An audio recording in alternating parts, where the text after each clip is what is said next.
itinapon na parang basura sa mismong bahay ng kanyang anak. Habang nagpapakasasa ang manugang sa karangyaan, si Nanay Yuffie ay nakaluhod at nanginginig na pinupunasan ng sahig. Pabigat. Amoy lupa ka na. Malupit na bulyaw ni Seth, kasabay ng pagtadyak sa sabaw ng matanda. Ngunit sa likod ng pinto, nakakuyom ang mga kamao ng lalaking nagising sa malagim na katotohanan. Mababawi pa kaya ng isang ina ang nawasak niyang dignidad bago mahuli ang lahat?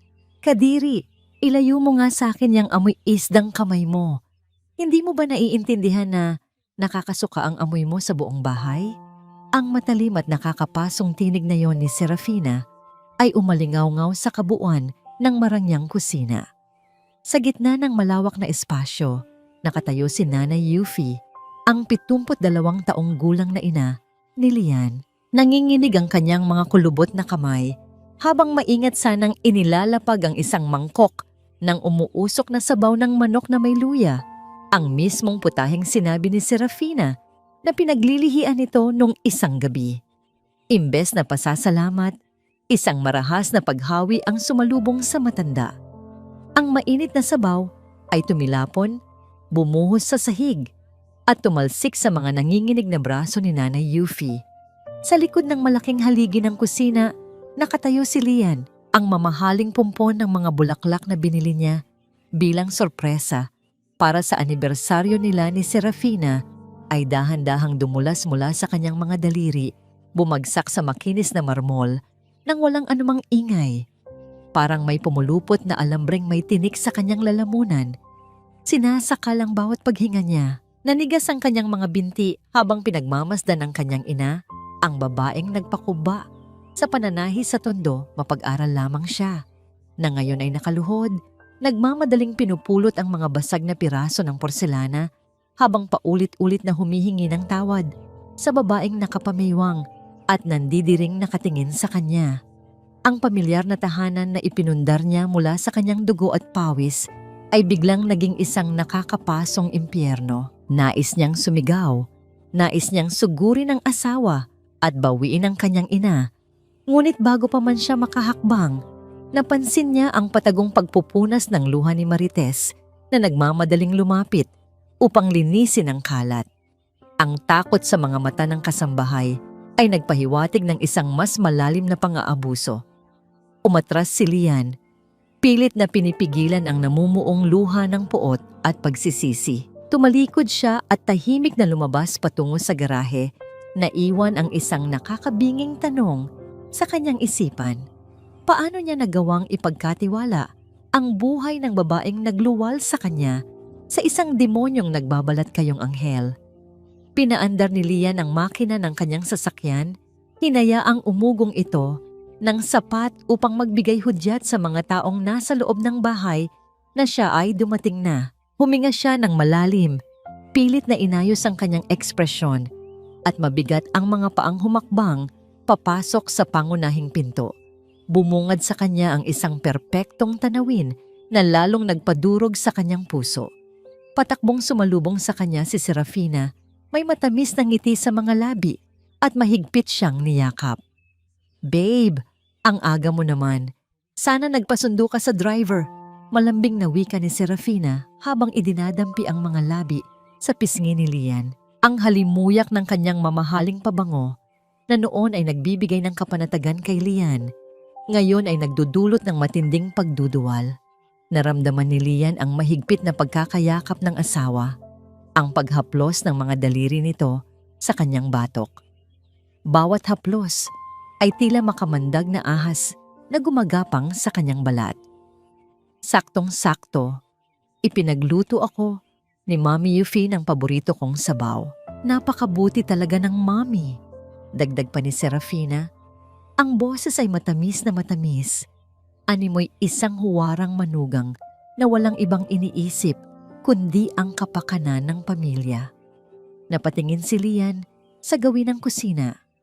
Naroon si Nanay Yuffie, pilit na itinatago sa likuran ang kanyang mga kamay na namumula sa napasong balat. Ang kanyang kupas na duster ay may mantsa pa ng tumalsik na sabaw.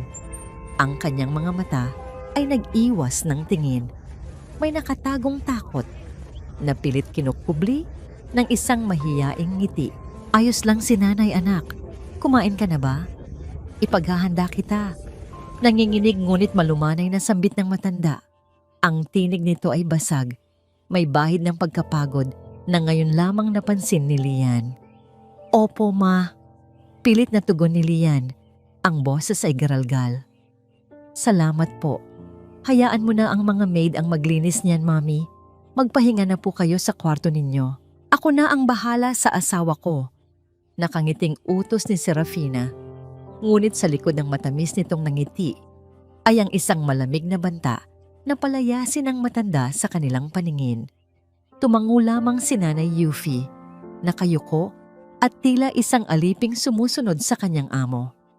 Habang pinagmamasdan ni Lian ang unti-unting paglayo ng makitid na likod ng kanyang ina, nais niyang humagulgol. Gustong yakapin ni Lian ang kanyang ina. Gustong niyang lumuhod at humingi ng kapatawaran sa lahat ng paghihirap nito. Paano niya hindi nakita ang mga senyales, ang mga sugat at pasa na palaging sinasabi ng kanyang ina na nakuha lamang sa pagkadulas o pagtama sa pinto. Ang pag-iwas nitong kumain kasabay nila sa hapagkainan dahil daw mas gusto nitong manood ng telebisyon sa kwarto. Lahat ng iyon ay isang malaking kasinungalingan upang pagtakpan ang kalupitan ng babaeng yakap-yakap niya ngayon. Ngunit alam niyang anumang maling galaw niya ngayon ay maaaring lalong maglagay sa matanda sa kapahamakan. Pilit siyang ngumiti, gumanti ng isang malamig na yakap kay Serafina. Kahit na ang kanyang buong pagkatao ay unti-unting nadudurog at namamatay sa loob. Pagsapit ng dilim, nang balutin na ng katahimikan ang buong kabahayan, nagkulong si Lian sa kanyang madilim na opisina. Ibinaba niya ang mga tabing ng bintana. Tinitiyak na walang anumang liwanag ang makalalabas mula sa silid. Ang tanging nagbibigay ng liwanag ay ang monitor ng kanyang computer habang binubuksan niya ang sistema ng mga security camera ng bahay, isang sistemang ipinakabit niya noon upang bantayan ang kaligtasan ng kanyang mag-ina habang siya ay nasa malayo. Ngayon, ito ang magiging saksi sa kanyang sariling pagkawasak. Nag-scroll siya pabalik sa mga nakaraang buwan. Ang bawat kuha ay tila mga punyal na paulit-ulit na itinarak sa kanyang dibdib. Nakita niya kung paano itinatapon ni Serafina sa basurahan ang mga pagkaing maingat na iniluluto ng kanyang ina, habang si Nanay Yuffie ay nakayukong nagpupunas ng mga luha sa gilid ng lababo.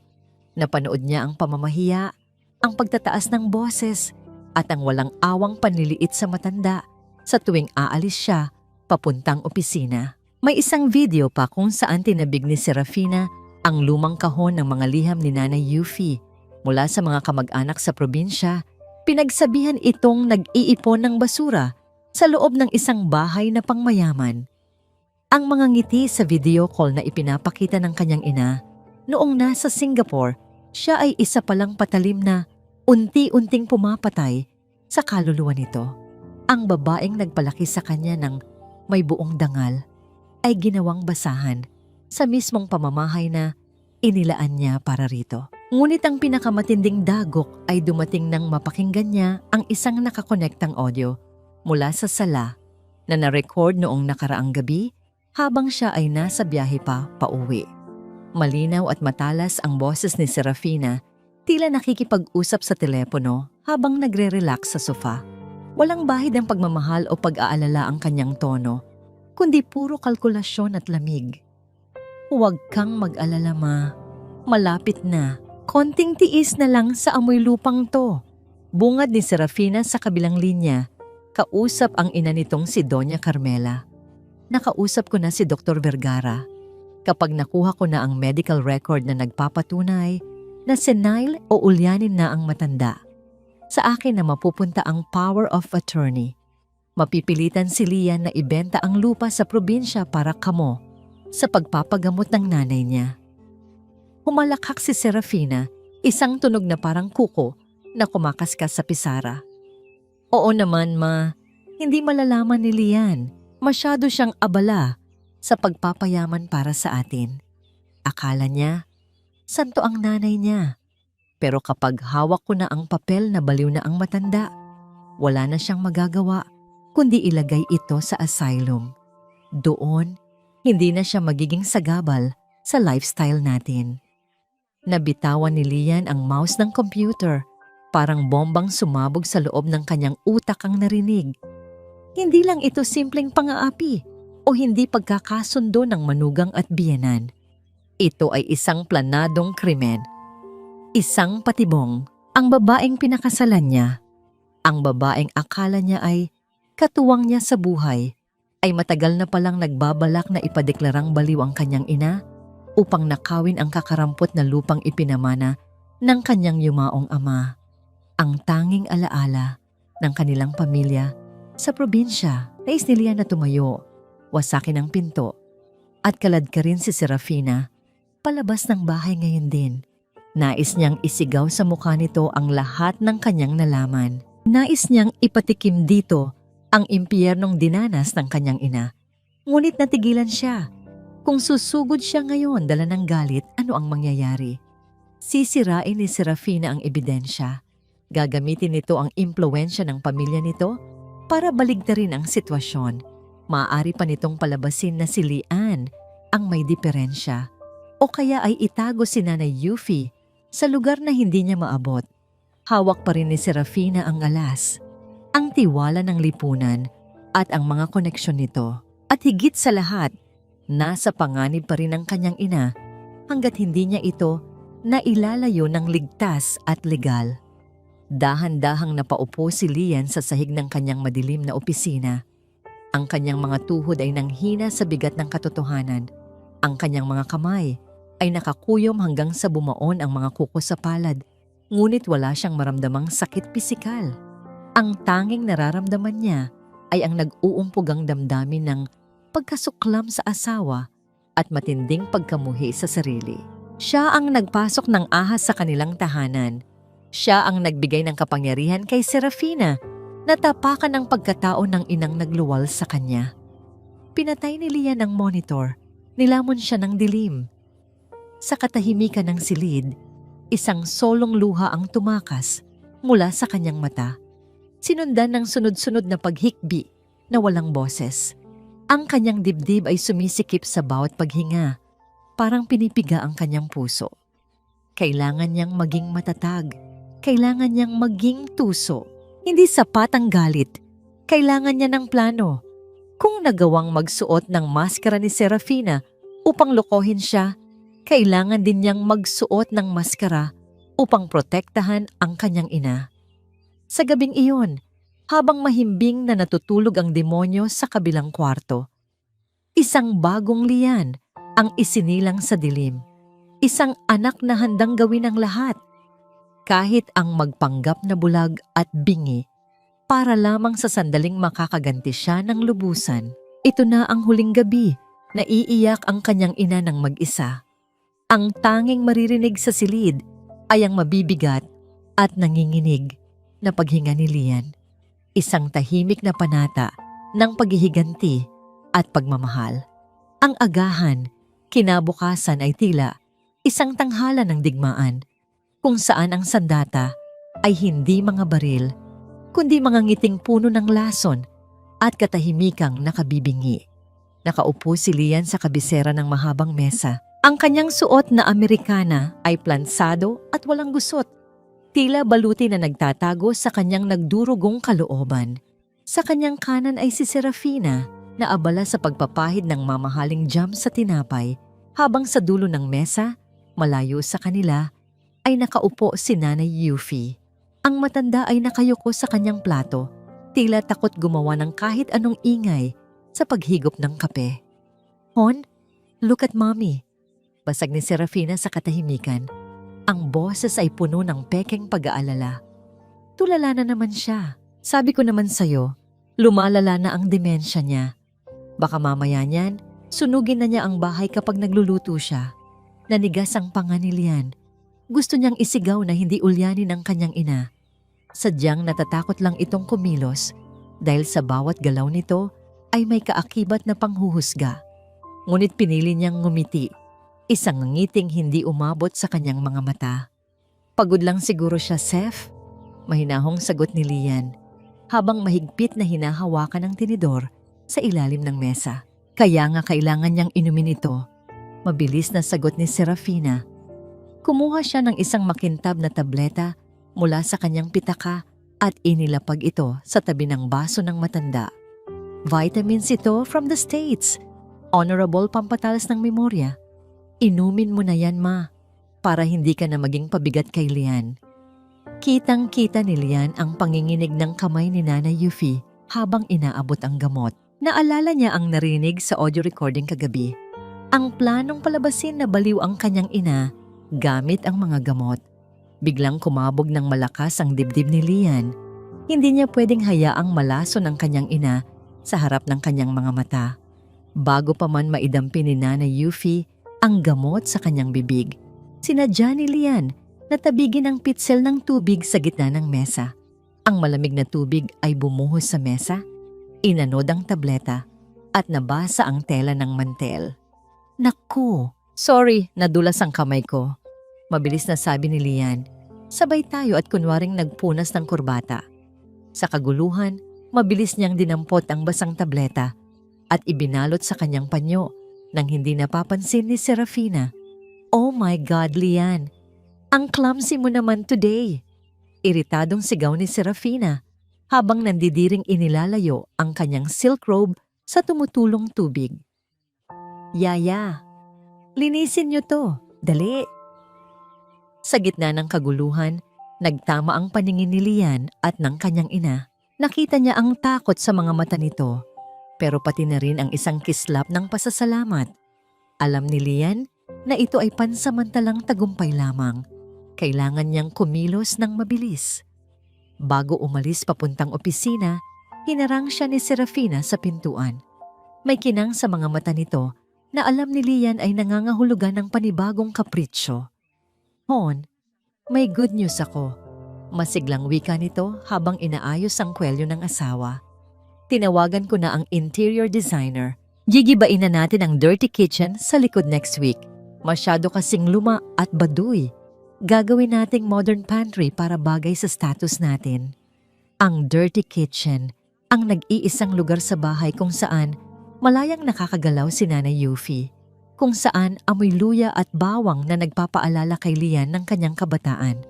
Gusto itong burahin ni Serafina. Ikaw ang bahala, mahal, sagot ni Lian. Ang bawat salita ay parang apdo sa kanyang dila. Kung ano ang makakapagpasaya sa'yo. Humalik si Serafina sa kanyang labi. Tuwang-tuwa sa pagsunod ng asawa. You're the best, honey. Pagtalikod ni Lian, nawala ang nangiti sa kanyang mukha. Ang kanyang mga mata ay naging kasing lamig ng bakal. Sa loob ng sasakyan, habang binabagtas ang EDSA, tinawagan niya ang isang pribadong investigador na matagal na niyang pinagkakatiwalaan sa negosyo. Hanapin mo ang lahat, utos ni Lian. Ang boses ay mababa at seryoso. Lahat ng utang, lahat ng transaction ng pamilya Alcaraz at pati na rin ang background ng doktor na kausap ng asawa ko. Gusto ko ng resulta bago matapos ang linggong ito. Ang araw sa opisina ay lumipas ng mabagal.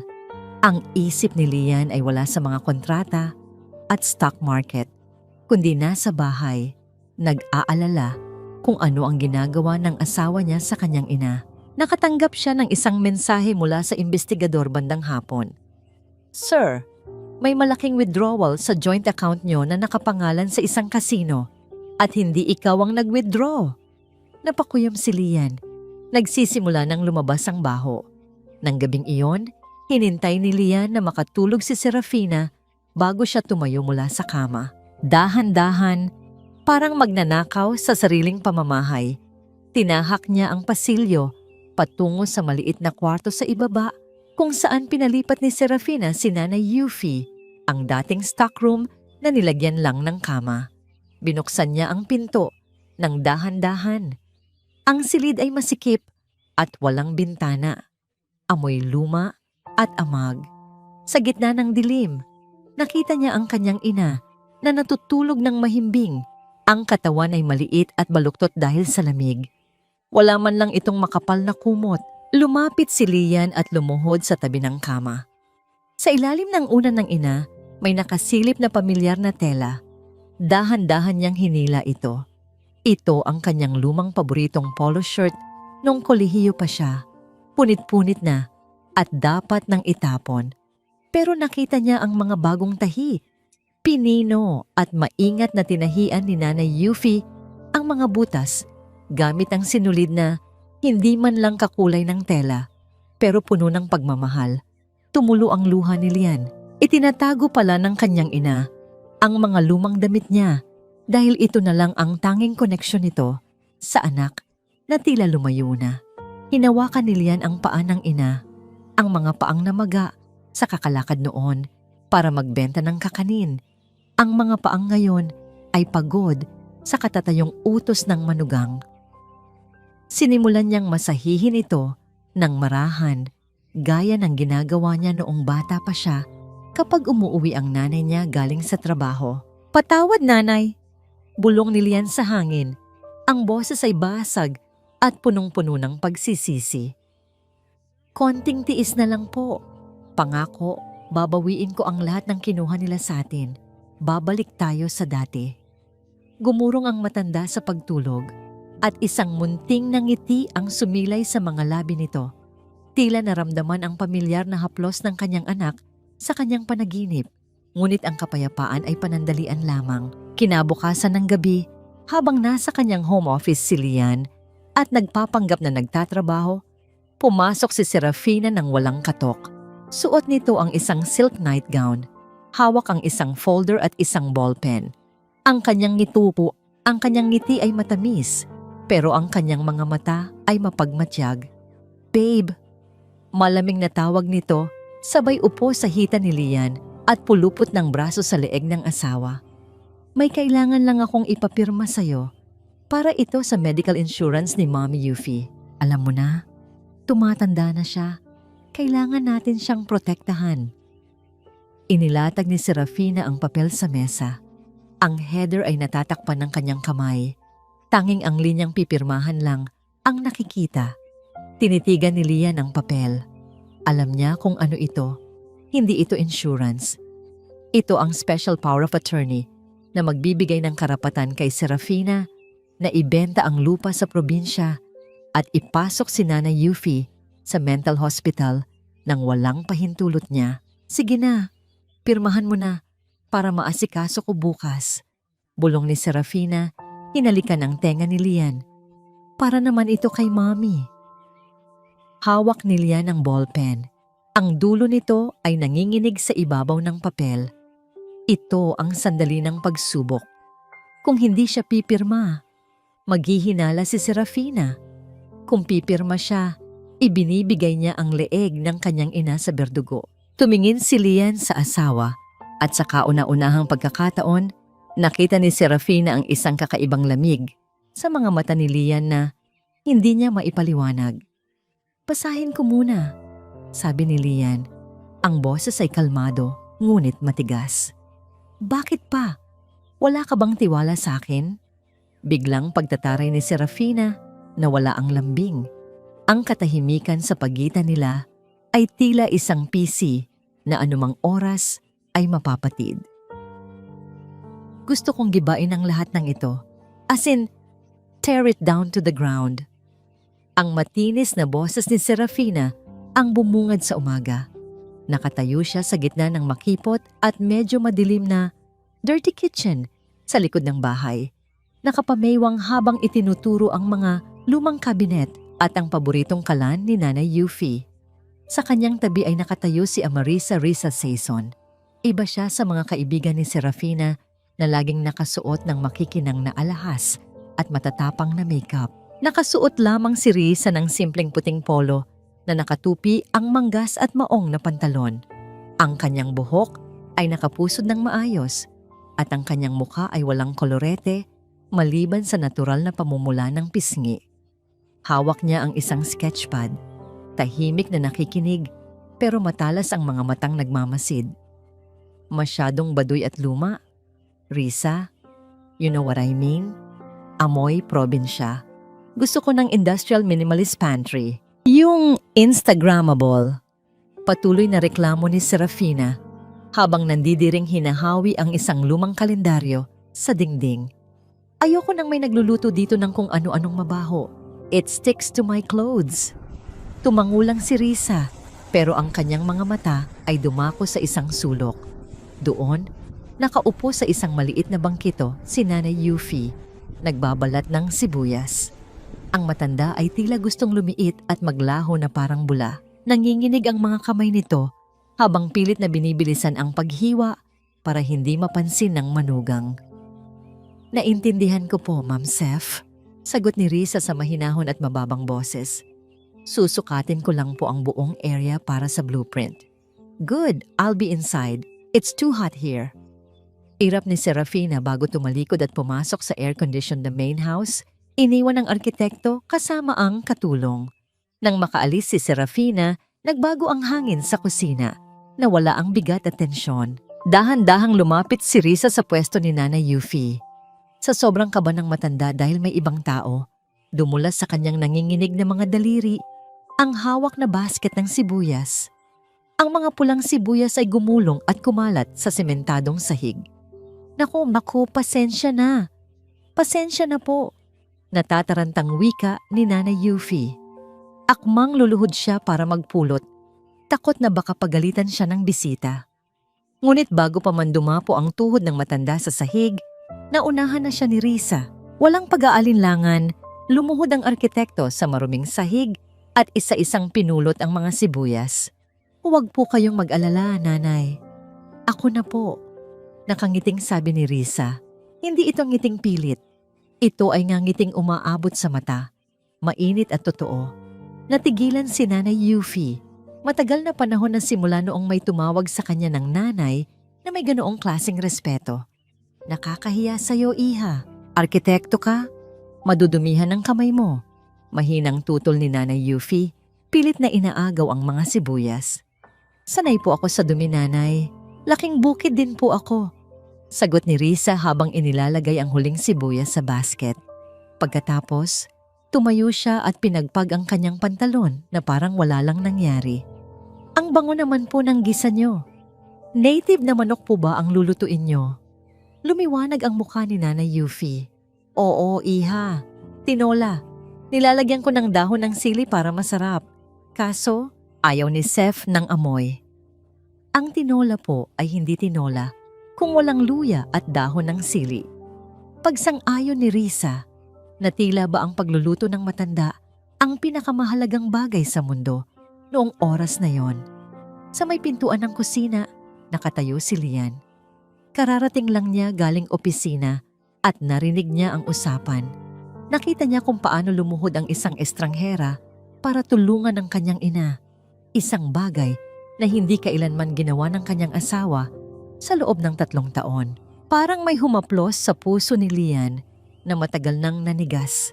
Ang simpleng kabutihang yon ni Risa ay nagparindi sa kanya.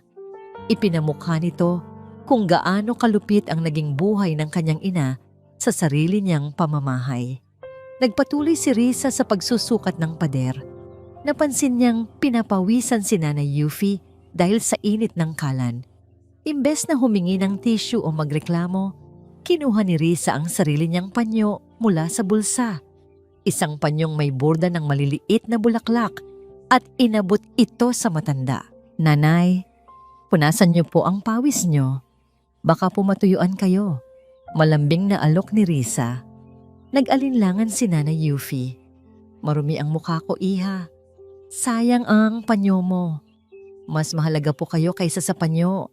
Sagot ni Risa. At dahan-dahang inilagay ang panyo sa palad ng matanda. Nakatago sa dilim ng pasilyo, napahawak si Lian sa kanyang dibdib. Sa unang pagkakataon, sa loob ng mahabang panahon, nakahinga siya ng maluwag. Hindi pa ubos ang kabutihan sa mundo. May mga tao pa palang marunong tumingin sa puso at hindi sa estado. Biglang bumukas ang pinto mula sa sala.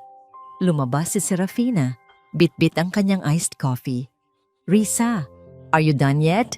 Mataray na tanong nito. Napatingin siya kay Nanay Yufi na hawak ang panyo ni Risa. At bakit ka nakikipagkwentuhan dyan? Binabayaran kita per hour para mag-design, hindi para makipagchismisan sa maid. Bago pa man makapagsalita si Lian para ipagtanggol ang ina, sumagot na si Risa. Tumayo ito ng tuwid, hindi yumuko, at tinitigan si Serafina ng mata sa mata. Bahagi po ng trabaho ko bilang arkitekto ang kilalanin ang mga gagamit ng espasyo, Ma'am Sef? Sagot ni Risa, magalang pero matatag. Para po ma-design ko ng tama ang kusina, ayon sa pangangailangan ni nanay. Siya po ang madalas dito, kaya ang kanyang comfort ang prioridad ng disenyo. Natigilan si Serafina. Hindi siya sanay na sinasagot siya ng mga empleyado. Umirap na lang ito at tumalikod. Whatever, just finish it fast. Ayoko nang makita ang luma at depressing na kusinang yan. Nang makaalis si Serafina, nagpaalam na rin si Risa kay Nanay Yuffie. Babalik po ako bukas, Nanay. Ingat po kayo. Naglakad si Risa palabas ng dirty kitchen patungo sa service gate. Habang dumadaan siya sa gilid ng basurahan kung saan itinapon ni Serafina ang mga kalat kanina, may nahagip ang kanyang mata. Isang nilukot na papel ang nahulog sa gilid ng trash bin. Hindi ito basta papel. Ito ay may letterhead ng isang kilalang psychiatric clinic. Dahil sa likas na pagkamausisa at dahil na rin sa naramdaman niyang kakaibang trato kay Nanay Yuffie, mabilis na yumuko si Risa at dinampot ang papel. Inakala niyang resibo lang ito o sketch na itinapon, pero nang buklatin niya ang lukot-lukot na dokumento, nanlaki ang kanyang mga mata. Isa itong draft ng medical certificate. Nakasulat ang pangalan ni Euphrasia Monteclaro, Diagnosis, Advanced Dementia at Psychosis. Recommendation, Immediate Institutionalization. Napahawak si Risa sa kanyang bibig. Tumingin siya pabalik sa kusina, kung saan maayos at matinong nagluluto si Nanay Yuffie, ang matandang babaeng nakausap niya ng maayos at may malinaw na isipan kanina lamang. Wala itong demensya. Walang sakit sa pag-iisip ang matanda. Ibinalik ni Risa ang tingin sa papel. Pirma na lang ng doktor ang kulang. Isinilid ni Risa ang nilukot na papel. Sa loob ng kanyang sketchpad, ang kanyang puso ay kumakabog ng mabilis. Alam niyang hindi lang siya basta arkitekto ngayon. May masamang nangyayari sa bahay na ito at hawak niya ang unang piraso ng ebidensya. Sa bintana sa itaas, lihim na nakadungaw si Lian. Nakita niyang dinampot ni Risa ang papel. Nakita niya ang gulat sa mukha nito. At sa sandaling iyon, alam niyang nahanap na niya ang kakamping hinihintay niya. Ang malakas na tawanan mula sa sala ay tumagos sa manipis na dingding ng kwarto ni Nanay Yuffie. Ngabing iyon, nagpatawag ng amigas night si Serafina.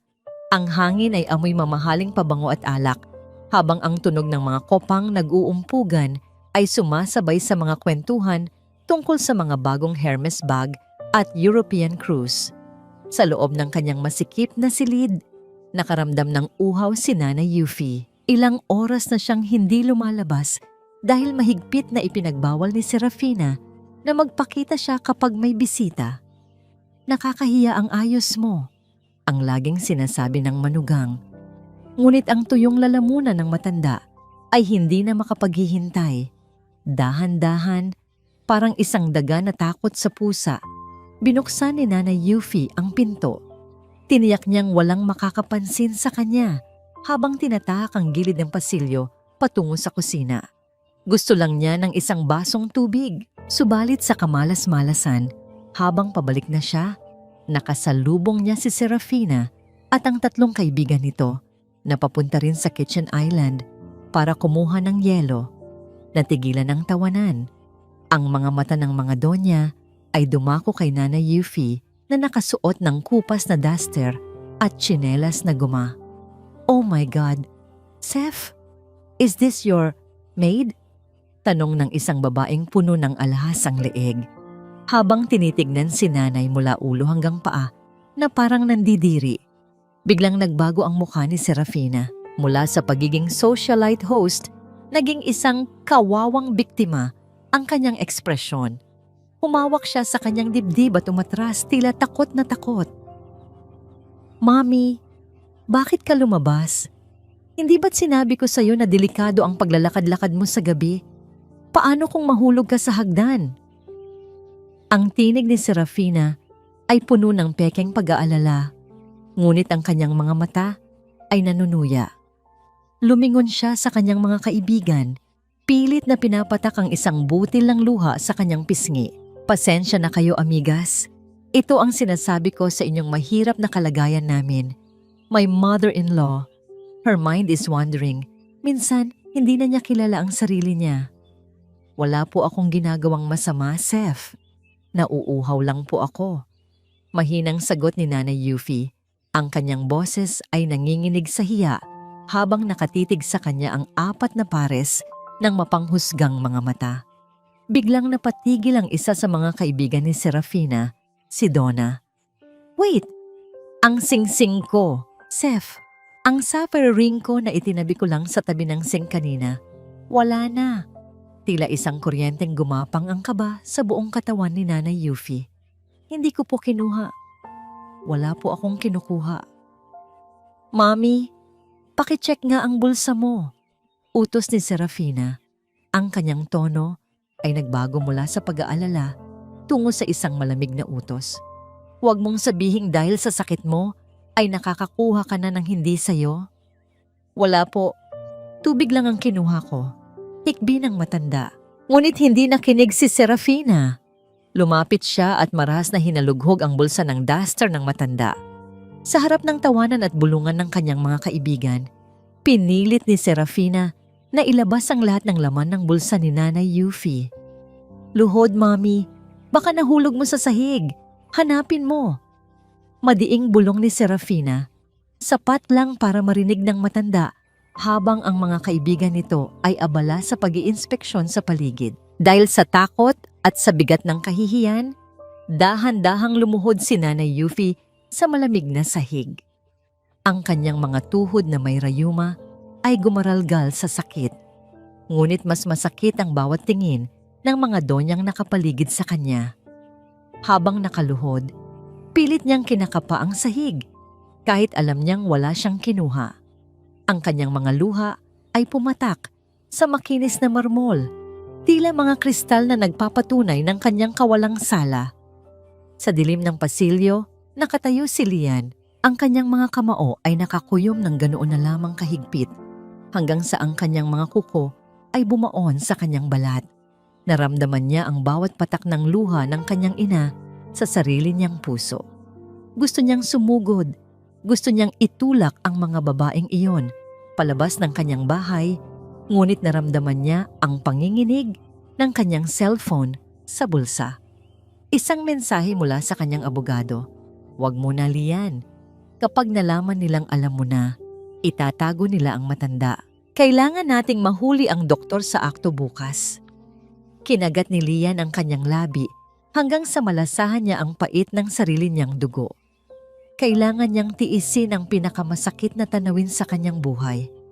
Ang kanyang ina, ang reyna ng kanyang mundo, na nakaluhod at pinapahiya ng mga taong walang ibang alam kundi ang manghusga. Nagpanggap si Lian na kakawi lamang. Malakas niyang isinara ang pinto ng garahe at humakbang papasok sa sala. Anong nangyayari dito? Tanong niya. Ang boses ay sadyang ginawang malamig at walang emosyon. Oh honey, mabuti at nandito ka na. Patakbong lumapit si Serafina sa kanya. Muling isinuot ang maskara ng isang kawawang asawa. Si Mommy kasi. May nawawalang singsing si Donna. Baka nailagay niya sa kung saan dahil sa ulyanin niya. Tumingin si Lian sa kanyang ina na hanggang ngayon ay nakaluhod pa rin sa sahig. Ang puso ni Lian ay tila dinidikdik sa bawat segundong hindi niya itinataas ang kanyang ina. Ngunit alam niyang bahagi ito ng plano.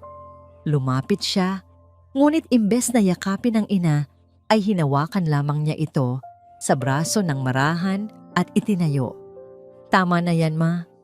Bumalik na kayo sa kwarto niyo, sabi ni Lian. Ang boses ay tila walang pakialam, ngunit ang haplos ng kanyang mga daliri sa braso ng ina ay puno ng paghingi ng tawad. Pero Lian, wala akong kinuha. Di mahinang sambit ni Nanay Yuffie. Umaasang ang kanyang anak ang magiging kalasag niya. Sabi ko, bumalik na kayo sa kwarto. Ulit ni Lian. Iniwas ang kanyang tingin dahil hindi na niya kayang makita ang pagkawasak sa mga mata ng ina. Tumalikod ang matanda. Ang kanyang mga balikat ay nakalaylay sa bigat ng kawalang pag-asa. Habang naglalakad siya palayo, narinig pa niya ang mahinang tawanan ni Serafina at ng mga kaibigan nito. Tila isang tagumpay ang naganap na pamamahiya nang makaalis ang mga bisita. At tila bumalik na ang kapayapaan sa bahay. Lumabas si Lian sa balkonahe upang huminga ng sariwang hangin. Doon, nakita niya si Risa nakakatapos lang ayusin ang kanyang mga kagamitan sa labas ng bahay. Ang mukha ni Risa ay puno ng lungkot. Halatang nakita niya ang lahat mula sa bintana ng kusina. Walang imik na lumapit si Risa kay Lian. Hindi siya nagtanong. Hindi siya nanghusga. Inabot lamang niya ang isang maliit na bagay na nakuha niya sa ilalim ng sofa kanina habang naglilinis. Lian, ito po ang singsing. Nakita ko pong ihinulog ito ni Ma'am Seth sa ilalim ng sofa bago pa man niya tawagin si Nanay Yuffie. Bulong ni Risa, ang kanyang boses ay puno ng galit at awa. Napakuyom ang mga panga ni Lian. Ang katotohanan ay mas masakit pa kaysa sa kanyang iniisip. Sadya ang lahat. Isang planadong dula upang sirain ang dangal ng kanyang ina. Salamat, Risa. Tanging nasabi ni Lian, itago mo muna yan. Magiging mahalaga yan bukas. Ngunit ang gabi ay hindi pa natatapos. Habang ang buong bahay ay balot na ng katahimikan, isang marahas na tunog ng busina ng sasakyan ang bumasag sa kapayapaan. Isang kulay itim na sasakyan ang huminto sa harap ng kanilang tarangkahan. Bumaba mula rito ang isang babaeng nakasuot ng itim na trench coat, si Doña Carmela, ang ina ni Serafina. Kasunod niya ang dalawang lalaking nakasuot ng puting uniforme, mga orderly mula sa isang pribadong pasilidad. Nandito na kami, Seth, sigaw ni Doña Carmela habang pumapasok sa loob ng bahay ng walang pasabi. Dinala ko na ang mga kukuha sa biyanan mo. Hindi na natin pwedeng patagalin ito. Delikado na siya sa loob ng bahay na ito. Nagising si Nanay Yuffie sa ingay. Lumabas siya ng kanyang kwarto, gulo ang buhok at puno ng takot. Sino po sila? Saan niyo ako dadalhin? Dadalhin ka namin sa isang lugar kung saan ka aalagaan, Mami. Para sa ikabubuti mo ito. Nakangiting sabi ni Serafina habang hawak ang mga papeles na pilit niyang ipinapipirma kay Lian kanina. Lian stood frozen at the top of the stairs. His plan wasn't ready until tomorrow morning. He needed 12 more hours, but the ambulance was already at the door, and the men in white were moving toward his mother. Wait. Lian's voice echoed through the hallway. Anong ibig sabihin nito, Seth? Bakit ngayon na? Dahil hindi na ako makapaghintay, Lian. Nakita mo naman ang nangyari kanina. Kumuha na siya ng gamit ng iba. Bulyaw ni Serafina. Sign the paper now, or they will take her by force for psychiatric evaluation. Ang puso ni Lian ay tumitibok ng mabilis, tila isang tambol na nagbabanta ng digmaan. Tumingin siya sa kanyang ina na ngayon ay hawak-hawak na ng dalawang lalaki sa magkabilang braso. Tumingin siya kay Risa na nakatayo sa dilim.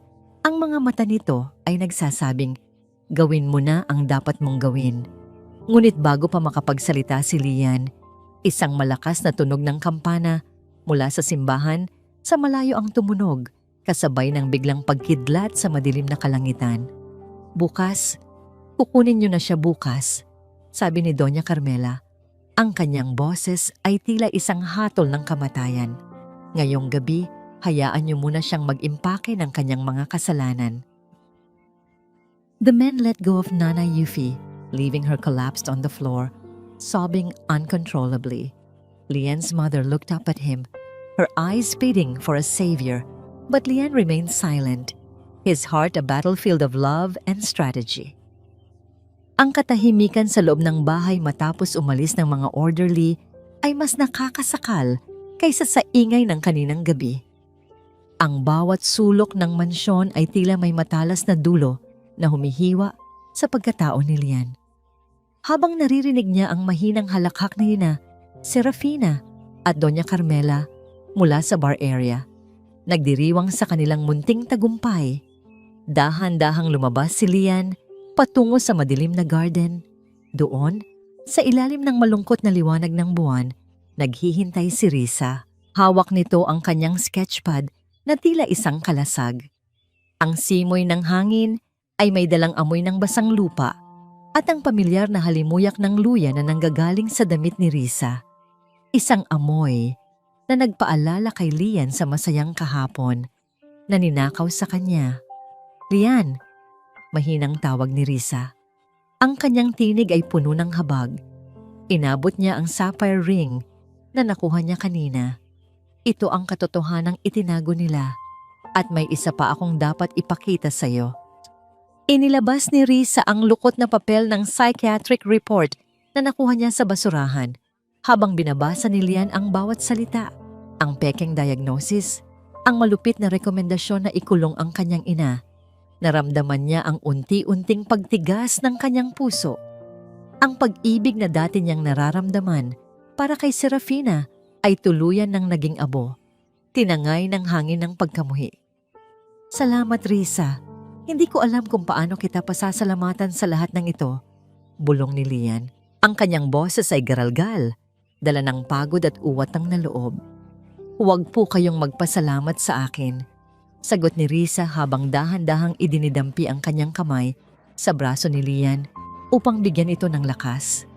"Ginagawa ko ito dahil ang aking sariling ina ay dumanas din ng ganitong kalupitan bago siya nawala. Alam ko ang pakiramdam ng walang boses, Lian, at hindi ko hahayaang mangyari iyon kay Nanay Yuffie." Sa sandaling iyon, ang kanilang mga daliri ay nagtagpo ng hindi sinasadya. Isang kislap ng koneksyon ang dumaan sa pagitan nila, isang pag-unawa na higit pa sa salita. Sa gitna ng trahedya, nakahanap si Lian ng isang kaluluwang nakakaintindi sa kanyang pait. Biglang lumitaw mula sa dilim si Marites, ang kasambahay. Nanginginig ang kanyang buong katawan at lumingon-lingon sa likod. Tinitiyak na walang nakakakita sa kanya. "Sir Lian." "Ma'am Risa," bulong ni Marites. May dala siyang isang plastik na supot na puno ng mga liham na nanilaw na sa luma. "Patawarin niyo po ako. Ngayon ko lang po ito nailabas. Ipinatago po ito sa akin ni Ma'am Seth para sunugin, pero hindi ko po kayang gawin." Kinuha ni Lian ang mga liham. Ang mga ito ay mula sa kapatid ni Nanay Yuffie sa probinsya at mula sa bangko.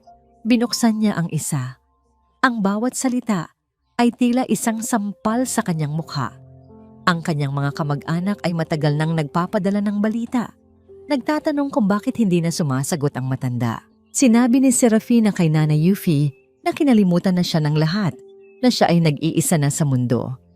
Ngunit may isang liham mula sa bangko na nagpatigil sa paghinga ni Lian.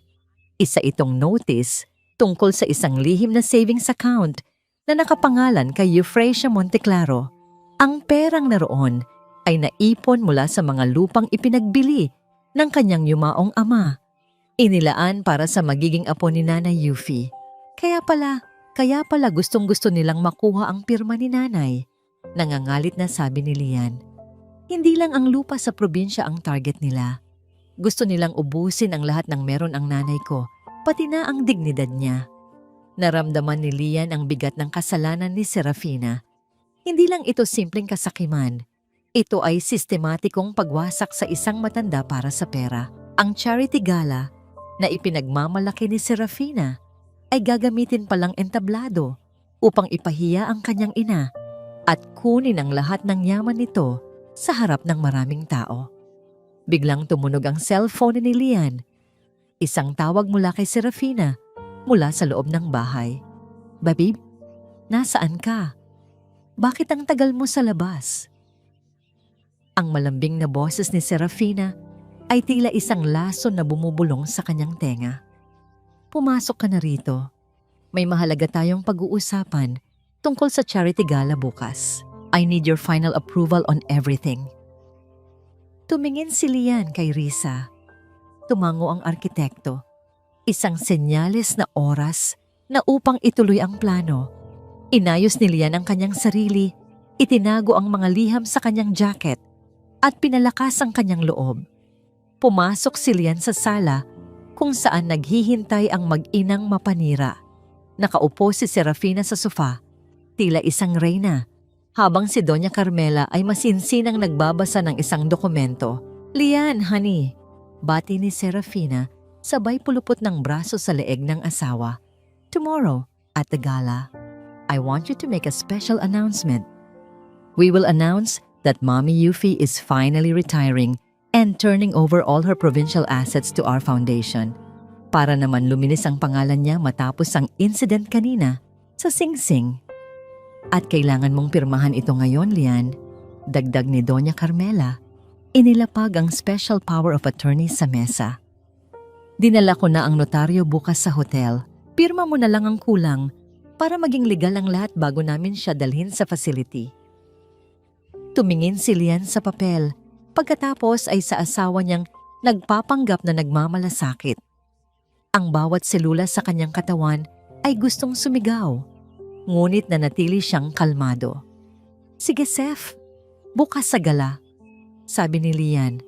Ang kanyang tinig ay malamig at walang emosyon. "Doon ko gagawin ang lahat ng kailangan mong pirmahan.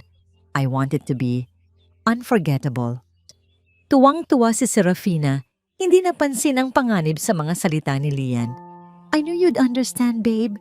It's going to be the most talked about event of the year."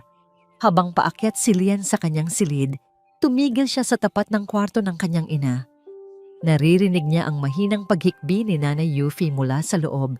Isang tunog na tila isang kampanang nagpapahayag ng kamatayan ng kanyang pasensya. The countdown had begun. 12 hours left before the charity gala.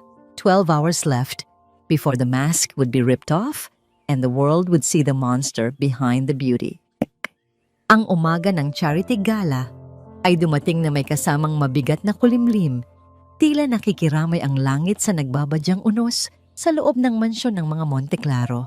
Sa loob ng maliit at masikip na silid ni Nanay Yuffie, ang hangin ay naging mapait at mahapdi. "Lagdaan mo na ito, matandang hampas lupa. Huwag mo na kaming pagurin."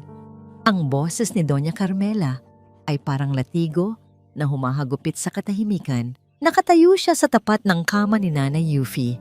Hawak ang isang bantal ng tinta at ang dokumento para sa paglilipat ng lupa. Sa tabi niya, si Serafina ay hindi na nag-abalang magsuot ng maskara. Ang kanyang mukha ay balot ng puot at pagmamadali habang tinitignan ang kanyang mamahaling relo. "Mami, ayaw mo namang mabulok sa kalsada, di ba?" Ani Serafina. Ang kanyang boses ay puno ng pananakot. "Kapag hindi mo ito pinirmahan, sisiguraduhin kong hindi ka na makikita ni Lian kahit kailan. Itatapon kita sa lugar na walang makakahanap sa'yo." Nanginginig ang buong katawan ni Nanay Yuffie. Nakasandal siya sa pader.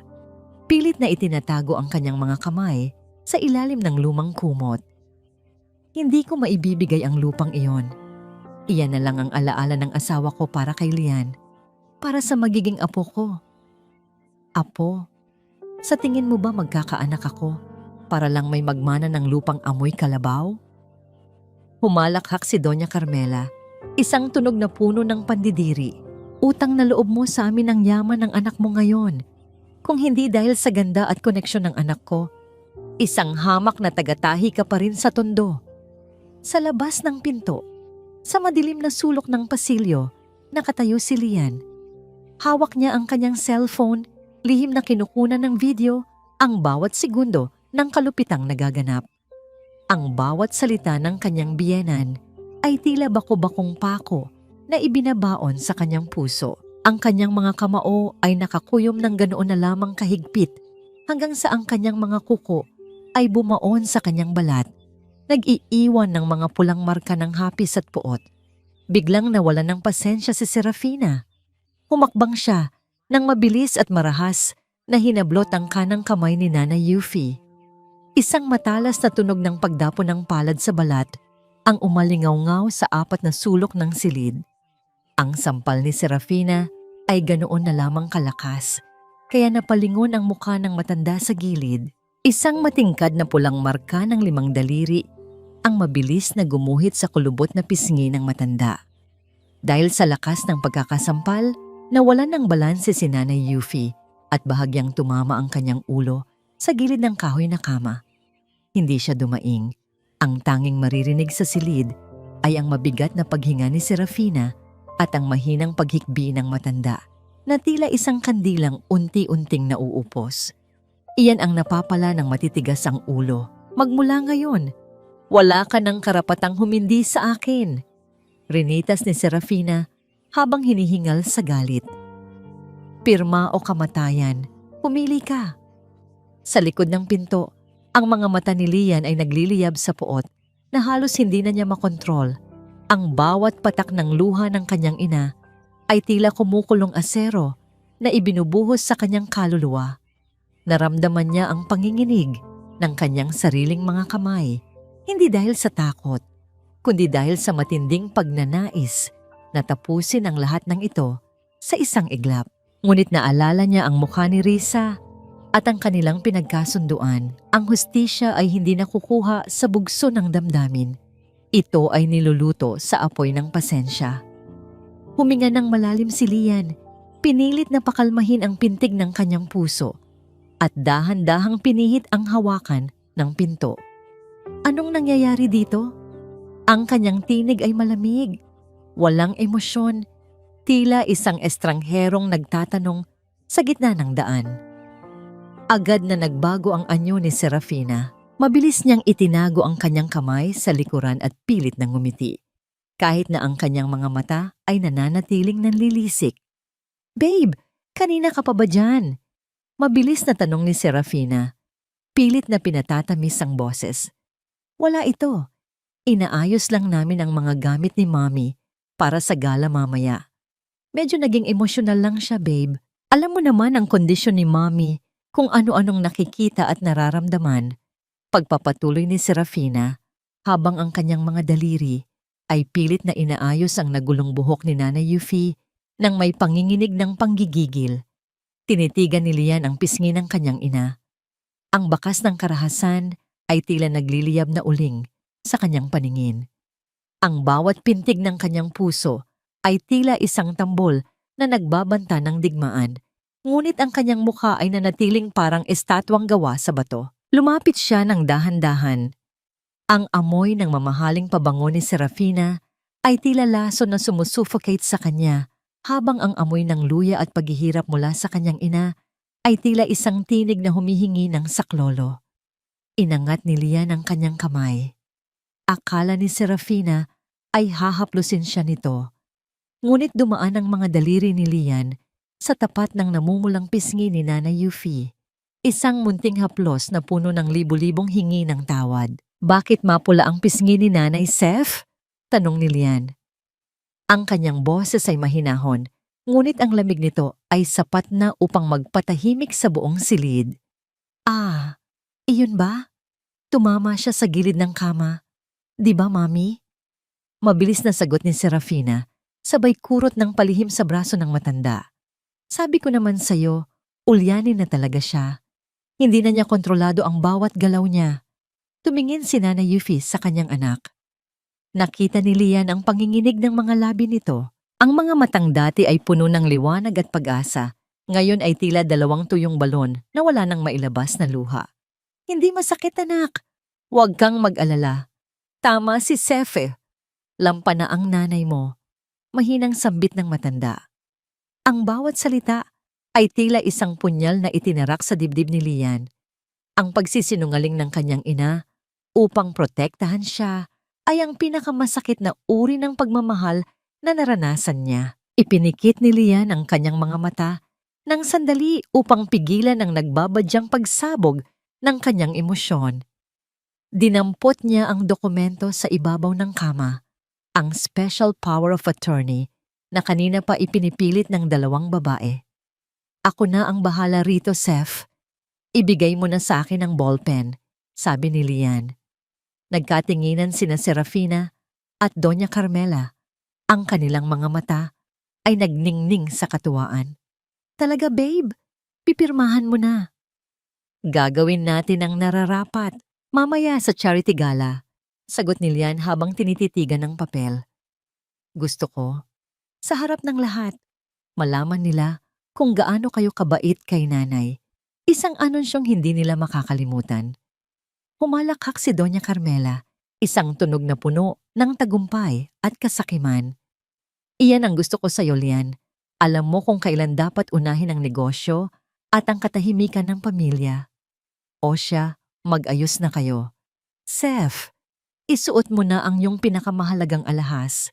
Dapat ikaw ang bituin ng gabi. Habang lumalabas ang dalawang babae sa silid, naiwan si Lian at ang kanyang ina. Ang katahimikan sa loob ay binalot ng amoy ng luma at ng pait ng katotohanan. Lumuhod si Lian sa tapat ni Nanay Yuffie. Kinuha niya ang panyong ibinigay ni Risa kanina at dahan-dahang idinampi sa namamagang pisngi ng ina. Nanay, konting tiis na lang po, bulong ni Lian. Ang boses ay garalgal sa pinipigil na hikbi. Hinding-hindi na po nila kayo masasaktan muli. Ito na ang huling hapon na titingalain niyo sila. Anak, ayokong maging sanhi ng gulo ninyong mag-asawa, sagot ni Nanay Yuffie. Ang kanyang mga kamay ay humawak sa pisngi ni Lian. Kaya ko naman. Sanay na ako. Hindi po kayo dapat masanay sa sakit, Nay. Tugon ni Lian habang hinahalikan ang mga palad ng ina na puno ng marka ng hirap. Ang dangal niyo ang huli kong ititira sa mundong ito. Lumabas si Lian sa silid at nakita niya si Risa na nakatayo sa dulo ng pasilyo. Tila isang anino na nagbabantay. Nagpalitan sila ng tingin. Isang tingin na puno ng determinasyon. Alam ni Risa na ang paggapang sa putik ay malapit nang matapos at ang susunod na hakbang ay ang pag-akyat sa entablado ng katotohanan.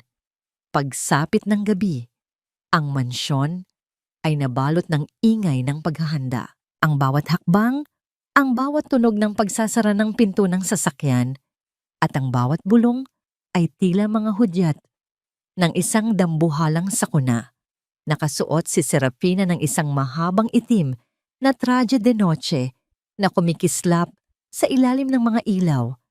Tila isang reynang handang tumanggap ng korona. Si Nanay Yuffie naman ay binihisan ng isang simpleng barot saya, ngunit ang kanyang mga mata ay nanatiling nakatitig sa sahig, tila isang bilanggo na dinadala sa bitayan. Sumakay sila sa sasakyan. Ang bawat pag-ikot ng gulong sa semento ay tila bilang ng segundong natitira bago ang pagbagsak ng maskara. Sa loob ng sasakyan, kinuha ni Lian ang kanyang cellphone at nagpadala ng isang huling mensahe sa pangkat ng tekniko na nakaabang sa hotel. Handa na ang lahat. Huwag kayong hihinto hanggat hindi ko sinasabi. Habang papalapit sila sa Marangyang Hotel kung saan gaganapin ang charity gala, ang mga ilaw ng Makati ay tila mga mapanuyang mata na nakatingin sa kanila. Ang kaba sa dibdib ni Nanay Yuffie ay lalong tumindi. Habang si Serafina ay abala sa pag-aayos ng kanyang lipstick, tinitiyak na perpekto ang kanyang ngiti para sa mga kamera. Huminto ang sasakyan sa tapat ng pulang alpombra. Ang tunog ng mga flash ng kamera at ang hiyawan ng mga tao ay bumati sa kanila. Bumaba si Serafina ng may poise. Hawak ang braso ni Lian habang si Nanay Yuffie ay inalalayan ng isang bodyguard sa likuran. Tila isang dekorasyong pandagdag lamang sa eksena. Ito na yon, babe. Bulong ni Serafina habang kumakaway sa media. Ang gabi ng ating tagumpay. Ngunit sa isip ni Lian, isa lamang ang kaisipang nananaig. Ang entabladong ito na inilaan ni Serafina para sa kanyang sariling karangyaan ay siyang magiging hukay na pagbabaunan ng kanyang lahat ng kasinungalingan. Handa na ang lahat para sa huling pagtatanghal. Ang bawat hakbang sa pulang alpombra ay tila paglakad sa ibabaw ng mga bubog para kay Nanay Yuffie. Sa paligid niya, ang mga dambuhalang kristal na chandelier ng hotel ballroom ay nagbibigay ng nakasisilaw na liwanag, tila mga mapanuyang mata na nagmamasid sa kanyang bawat galaw. Ang marangyang bulwagan ay puno ng halimuyak ng mga sariwang bulaklak at mamahaling alak. Ngunit para kay Lian, ang hangin ay amoy lason. Isang lason na nanggagaling sa mga pekeng ng ngiti ng mga taong nakapaligid sa kanya. Smile, Mommy! Maraming milya ang nakatingin. Madiing bulong ni Serafina habang mahigpit na nakahawak sa braso ni Nanay Yuffie. Ang kanyang mga kuko ay bahagyang bumaon sa manipis na balat ng matanda. Isang paalala ng kanyang kapangyarihan. Sa harap ng mga kamera, si Serafina ay isang larawan ng kabanalan. Ito ang aking inspirasyon, ang aking mahal na biyenan. Pahayag ni Serafina sa isang reporter habang hinahaplos ang balikat ni Nanay Yuffie nang may pakitang taong pagmamahal. Kahit medyo malilimutin na siya, hindi ko siya hinahayaang mawala sa tabi ko. Ang pamilya ang tunay na kayamanan, di ba? Naramdaman ni Lian ang pagbaligtad ng kanyang sikmura. Ang bawat salitang lumalabas sa bibig ng kanyang asawa ay tila isang maruming basahan na ipinapahid sa dangal ng kanyang ina. Tumingin siya sa malayo at nakita niya si Risa na nakatayo malapit sa control booth. Nakasuot ito ng simpleng itim na gown, ngunit ang kanyang presensya ay tila isang parola ng katotohanan sa gitna ng kadiliman. Nagtama ang kanilang mga paningin. Isang bahagyang tango mula kay Risa ang nagkumpirma na ang lahat ay handa na. Babe, I'll just check the program flow with the technicians. Paalam ni Lian kay Serafina. Ang kanyang boses ay kalmado at walang bahid ng hinala. Sure honey, make sure everything is perfect for my big speech. Sagot ni Serafina, abala sa pag-aayos ng kanyang kulyar na diamante sa harap ng salamin. Naglakad si Lian patungo sa madilim na sulok ng backstage. Doon, mabilis siyang nilapitan ni Risa. Inabot ni Risa ang isang maliit na itim na USB drive. Ang kanyang mga kamay ay bahagyang malamig. Tanda ng kaba para sa gagawin nilang hakbang. Nandyan na ang lahat, Lian. Bulong ni Risa. Ang kanyang mga mata ay puno ng determinasyon. Ang mga video sa kusina, ang pag-amin ni Marites, at ang mga dokumento ng bangko. Nakasync na ang lahat sa main projector. Kapag binuksan mo ang presentation, wala na silang takas. Salamat, Risa. Hindi ko ito magagawa kung wala ka. Tugon ni Lian, habang mahigpit na hinahawakan ng USB. Nasaan na si Nanay? Nasa VIP table na siya, kasama si Doña Carmela. Binabantayan siya ng maigi. Sagot ni Risa. Pero may isa pa tayong bisitang dumating, si Father Mateo. Kasama niya ang manager ng bangko na humahawak sa account ni Nanay. Isang mapait na ngiti ang sumilay sa mga labi ni Lian. Ang pagdating ni Father Mateo, ang pinakanirerespetong pari sa kanilang komunidad, ay ang huling piraso ng kanyang plano. Ang moral na awtoridad ng simbahan ay siyang lulunod sa anumang pagtatangka ni Serafina na baligtarin ang sitwasyon. Bumalik si Lian sa bulwagan at naupo sa tabi ng kanyang ina. Nararamdaman niya ang panginginig ng mga kamay ni Nanay Yuffie sa ilalim ng lamesa. Dahan-dahan niyang kinuha ang kamay ng ina at piniga ito ng marahan. Nay, uminom po muna kayo ng tubig. Malamig na sabi ni Lian. Ngunit bago pa maabot ni Nanay Yuffie ang baso, mabilis itong kinuha ni Serafina. Ako na, babe. Baka matapon pa ni Mommy. Nakakaya sa mga bisita. Inabot ni Serafina ang baso sa matanda. Ngunit bago ito makuha ni Nanay Yuffie, sinadya ni Serafina na bitawan ito ng bahagya. Ang malamig na tubig ay tumapon sa kandungan ni Nanay Yuffie. Nabasa ang kanyang barot saya. Ang tunog ng pagbagsak ng baso sa lamesa ay tila isang hudyat ng panliliit. Oh my God, Mommy! Sinasabi ko na nga ba, hindi mo na talaga kaya ang sarili mo. Malakas na sabi ni Serafina. Sapat lang para marinig ng mga katabing lamesa. Ang ilang mga donya ay nagtakip ng kanilang bibig, bumubulong tungkol sa kawawang kondisyon ng ina ni Lian. Pinanood ni Lian ang kanyang ina na muling yumuko sa kahihiyan habang si Serafina ay nagpapanggap na naglilinis ng kalat. Ang bawat tulo ng tubig sa damit ng kanyang ina ay tila uling na nagpapaningas sa puot ni Lian. Ngunit nanatili siyang tahimik. Ang katahimikang ito, ang kanyang pinakamabisang sandata. "Hayaan mo na, Seth.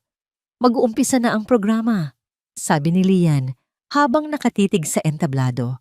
Umakyat ang Master of Ceremonies sa podium. Ang tunog ng mikropono ay bumasag sa bulungan ng mga tao.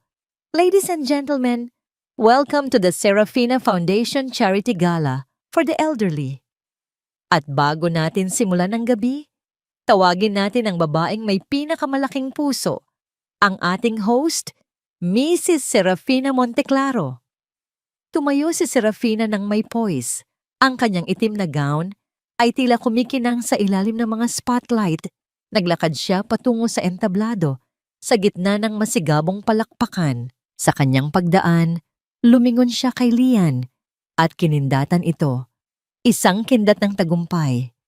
Umakyat din si Lian sa entablado upang samahan ang kanyang asawa. Gaya ng nakaplano, hawak niya ang remote control ng projector. Ang kanyang puso ay tumitibok ng may kaayusan, tila isang makinang handang gumanap ng tungkulin. "Bago tayo magsimula," sabi ni Serafina sa mikropono, ang kanyang boses ay puno ng emosyon. "Gusto ko munang ipakita sa inyo ang isang maikling video. Ito ay tungkol sa pagmamahal at sakripisyo ng aming pamilya para sa aming mahal na Mommy Yuffie. Ito ang patunay na sa kabila ng kanyang karamdaman, ang pag-ibig ang mananaig." Tumingin si Serafina kay Lian. "Honey, please show them our heart." Lian looked at the crowd, then at his wife's triumphant smile, and finally at his mother, who was sitting in the corner, wet and humiliated. He pressed the button. Ang mga ilaw sa bulwagan ay unti-unting namatay. Ang dambuhalang screen sa likod ni Serafina ay nagsimulang magliwanag. Ang mga tao ay natahimik, naghihintay ng isang madamdaming montage ng mga larawan. Ngunit ang unang lumabas sa screen ay hindi isang larawan ng pamilya. Ito ay isang madilim at magaspang na video mula sa isang security camera. Ang petsa ay nakasulat sa gilid. Kahapon lang, ang imahe ni Serafina ay lumitaw sa screen, hiyang-hiya sa sarili habang sinasampal ang isang matandang babaeng nakaluhod sa sahig ng kusina. Ang buong bulwagan ay nabalot ng isang nakakabingbing katahimikan bago ito napalitan ng isang sabay-sabay na singhap ng gulat mula sa mga bisita. Ang bawat panauhin sa loob ng marangyang ballroom ay tila nawalan ng hininga sa nakikitang imahe sa dambuhalang screen. Ang katahimikan ay naging kasing bigat ng isang bato, sapat na upang marinig ang bawat munting paggalaw ng mga kapa at ang mahinang tunog ng mga kubyertos na ibinibitaw sa lamesa. Sa screen, ang mukha ni Serafina ay hindi ang mukha ng isang anghel ng kawanggawa. Ito ay ang mukha ng isang halimaw na puno ng panggigigil habang idinidiin ang kanyang mga daliri sa braso ng isang matandang babaeng umiiyak. "Ano ito? Lian, patayin mo yan. Nagkaroon ng glitch sa sistema." Ang tinig ni Serafina ay gumaralgal. Ang kanyang kamay na hawak ang mikropono ay nanginginig ng ganoon na lamang kabilis, kaya ang tunog nito ay humahagupit sa pandinig ng lahat. Lumingon siya kay Lian. Ang kanyang mga mata ay nanunumbat, nagmamakaawa, at nagbabanta sa iisang tingin. Ngunit ang kanyang asawa ay nanatiling nakatayo ng matuwid, ang mga kamay ay nasa likuran, at ang mukha ay walang kahit anong emosyon na tila isang estatwang gawa sa marmol. "Hindi ito glitch, Seth," mahinahong sagot ni Lian. Ang kanyang boses, na pinalakas ng lapel mic, ay umaling-awngaw sa bawat sulok ng bulwagan. "Ito ang katotohanang matagal mong itinago sa ilalim ng iyong mga mamahaling gown at pekeng ngiti." Hindi huminto ang video. Sumunod na lumabas ang kuha mula sa kusina noong gabing nawala ang sapphire ring ni Donna.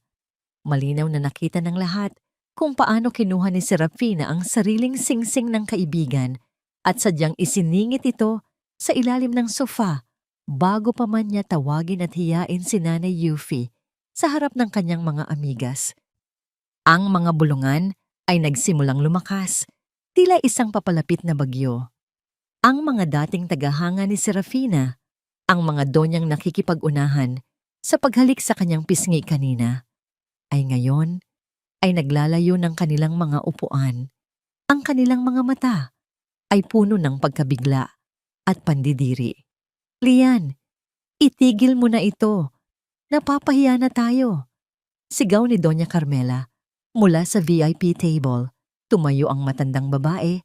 Ang kanyang mukha ay kasing pula ng alak na nasa kanyang baso. Akmang susugod siya sa entablado upang agawin ang remote.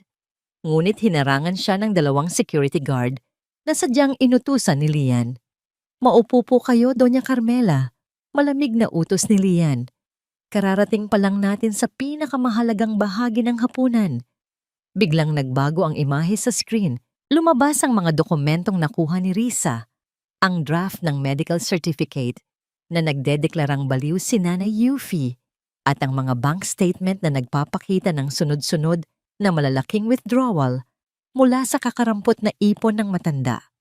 Kasunod nito ay ang boses ni Serafina mula sa audio recording, malinaw na ipinapaliwanag ang plano niyang ilagay ang biyenan sa asylum upang makuha ang lupa sa probinsya.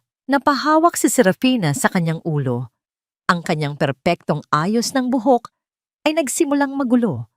Ang kanyang takong ay tumunog ng marahas sa ibabaw ng entablado habang pilit niyang tinatakpan ang screen ng kanyang sariling katawan.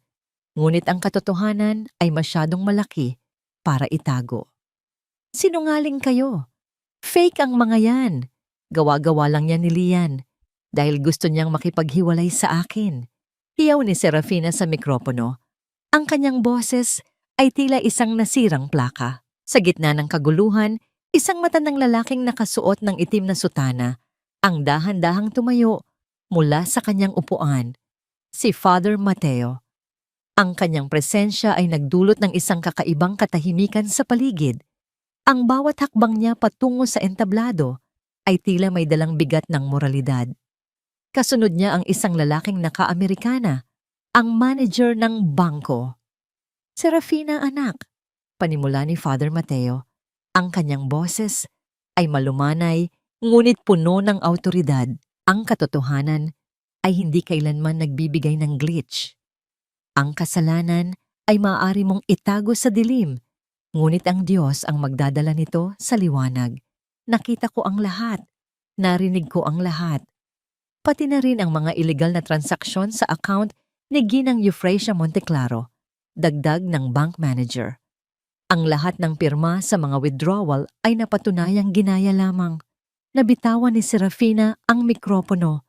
Ang tunog nito sa sahig ay tila isang hatol ng kamatayan. Napalingon siya sa kanyang ina, ngunit si Doña Carmela ay abala sa pagtatago ng sariling mukha sa likod ng kanyang pamaypay.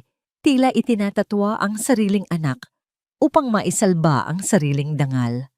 Lian walked toward the edge of the stage and looked down at his mother. Nanay Yuffie was sitting there, her eyes wide with tears. But for the first time in months, she wasn't looking at the floor. She was looking at her son. Tonight was supposed to be a charity gala for the elderly, sabi ni Lian. Tinitigan ang bawat panauhin. Ngunit ang tunay na kawanggawa ay nagsisimula sa paggalang sa sarili nating mga magulang sa loob ng sarili nating tahanan. Ang babaeng sinasabi ninyong inspirasyon ay walang iba kundi isang magnanakaw ng dignidad. Isang munting bata ang lumapit kay Nanay Yuffie, si Marites, nadala ang isang basong tubig na malinis at hindi tumatapon. Inalalayan ng kasambahay ang matanda, isang tahimik na pagpapakita ng katapatan na higit pa sa anumang mamahaling alahas. Ito na ang huling hapunan ng iyong mga kasinungalingan, Serafina. Bulong ni Lian, sapat lang para marinig ng asawa. Tumalikod si Lian at inabot ang kamay sa kanyang ina mula sa entablado. Ngunit bago pa man makaakyat ang matanda, Isang malakas na tunog ng pagbasag ng porselana ang umalingaw-ngaw. Si Serafina, sa kanyang desperasyon, ay kinuha ang isang vase ng bulaklak at ibinato ito sa direksyon ng screen. Ngunit wala itong nagawa, kundi ang magkalat ng tubig at talulot sa sahig. Isang paglalarawan ng kanyang sariling buhay na ngayon ay wasak na wasak. Hindi pa tayo tapos, Lian. Babawiin ko ang lahat. Bulyaw ni Serafina, ang kanyang mukha ay balot ng puot, habang ang mga security guard ay nagsimulang lumapit sa kanya. Lian, hindi mo pwedeng gawin ito sa akin. Asawa mo ako. Ako ang nagbigay sa iyo ng pangalan at mukha sa lipunang ito. Hindi ka rerespetuhin ng mga taong ito kung wala ako sa tabi mo. Ang tinig ni Serafina ay pumiyok sa gitna ng matinis na pagsigaw. Ang kanyang mga kamay na kanina ay maingat na humahawak sa baso ng champagne, ay ngayon ay nakakuyom sa kwelyo ng Amerikana ni Lian. Ang bawat salitang binitawan niya ay tila isang desperadong pagtatangka na kumapit sa isang gumuguho ng gusali. Ang diamanteng hikaw na suot niya ay kumikislap sa ilalim ng mga spotlight, ngunit ang liwanag nito ay tila nanunuyot sa harap ng pawis na humahalo sa kanyang makapal na makeup. Lian remained as still as a mountain, his eyes reflecting a coldness that Serafina had never seen before. Ang mukhang ibinigay mo sa akin, Seth, ay isang maskarang gawa sa pait at luha ng nanay ko. Ang respeto na sinasabi mo, ipinagpalit mo yon sa bawat sampal at bawat panlalait na ibinigay mo sa babaeng nagluwal sa akin. Dahan-dahang tinanggal ni Lian ang mga daliri ni Serafina mula sa kanyang kwelyo, isang daliri sa bawat pagkakataon na tila nagtatapon ng isang maruming basahan. Ang tunay na tunog ng pagbagsak ng karangalan ni Serafina ay hindi ang pagbagsak ng mikropono sa sahig. Ito ay ang mahihinang bulong at marahas na pagtalikod ng mga panauhin sa paligid. Ang mga socialite na dati ay nag-aagawan sa atensyon ni Serafina ay ngayon ay parang mga aninong lumalayo, nandidiri sa amoy ng iskandalong bumabalot sa kanya. Ma, tulungan mo ako. Sabihin mo sa kanila na nagsisinungaling si Lian. Hiyaw ni Serafina, lumingon sa gawin ng VIP table kung saan nakaupo si Doña Carmela. Ngunit ang nakita ni Serafina ay ang pinakamasakit na uri ng pagtataksil. Si Doña Carmela ay dahan-dahang tumayo, hindi upang lapitan ng anak, kundi upang kunin ang kanyang clutch bag at ayusin ang kanyang balabal. Ang matandang babae ay hindi man lang tumingin sa direksyon ng entablado. Ang kanyang mukha ay balot ng isang malamig na katarungan para sa sarili, isang pagtatatwa sa sariling dugo upang maisalba ang natitira niyang reputasyon. Wala akong kinalaman sa mga kalokohan mo, Serafina. Malamig na pahayag ni Doña Carmela, sapat na malakas upang marinig ng mga nasa paligid. Sinasabi ko na nga ba, hindi ka talaga marunong magpahalaga sa pangalang ibinigay ko sa'yo. Lian, pasensya ka na. Hindi ko alam na ganyan pala ang pinalaki kong anak. Ang bawat salita ni Doña Carmela ay tila isang malupit na hatol. Napahawak si Serafina sa kanyang dibdib. Ang kanyang hininga ay naging mababaw at mabilis. Ang mundo na itinayo niya sa ibabaw ng mga diamante at kasinungalingan ay tuluyan ng gumuho. At ang tanging natira ay ang malamig na sahig ng entablado at ang mapanghusgang mga mata ng madla. Security! Pakialalayan na ang dating asawa ko palabas ng gusaling ito, utos ni Lian. Hindi na siya bahagi ng pamilyang ito at hindi na rin siya welcome sa hotel na ito.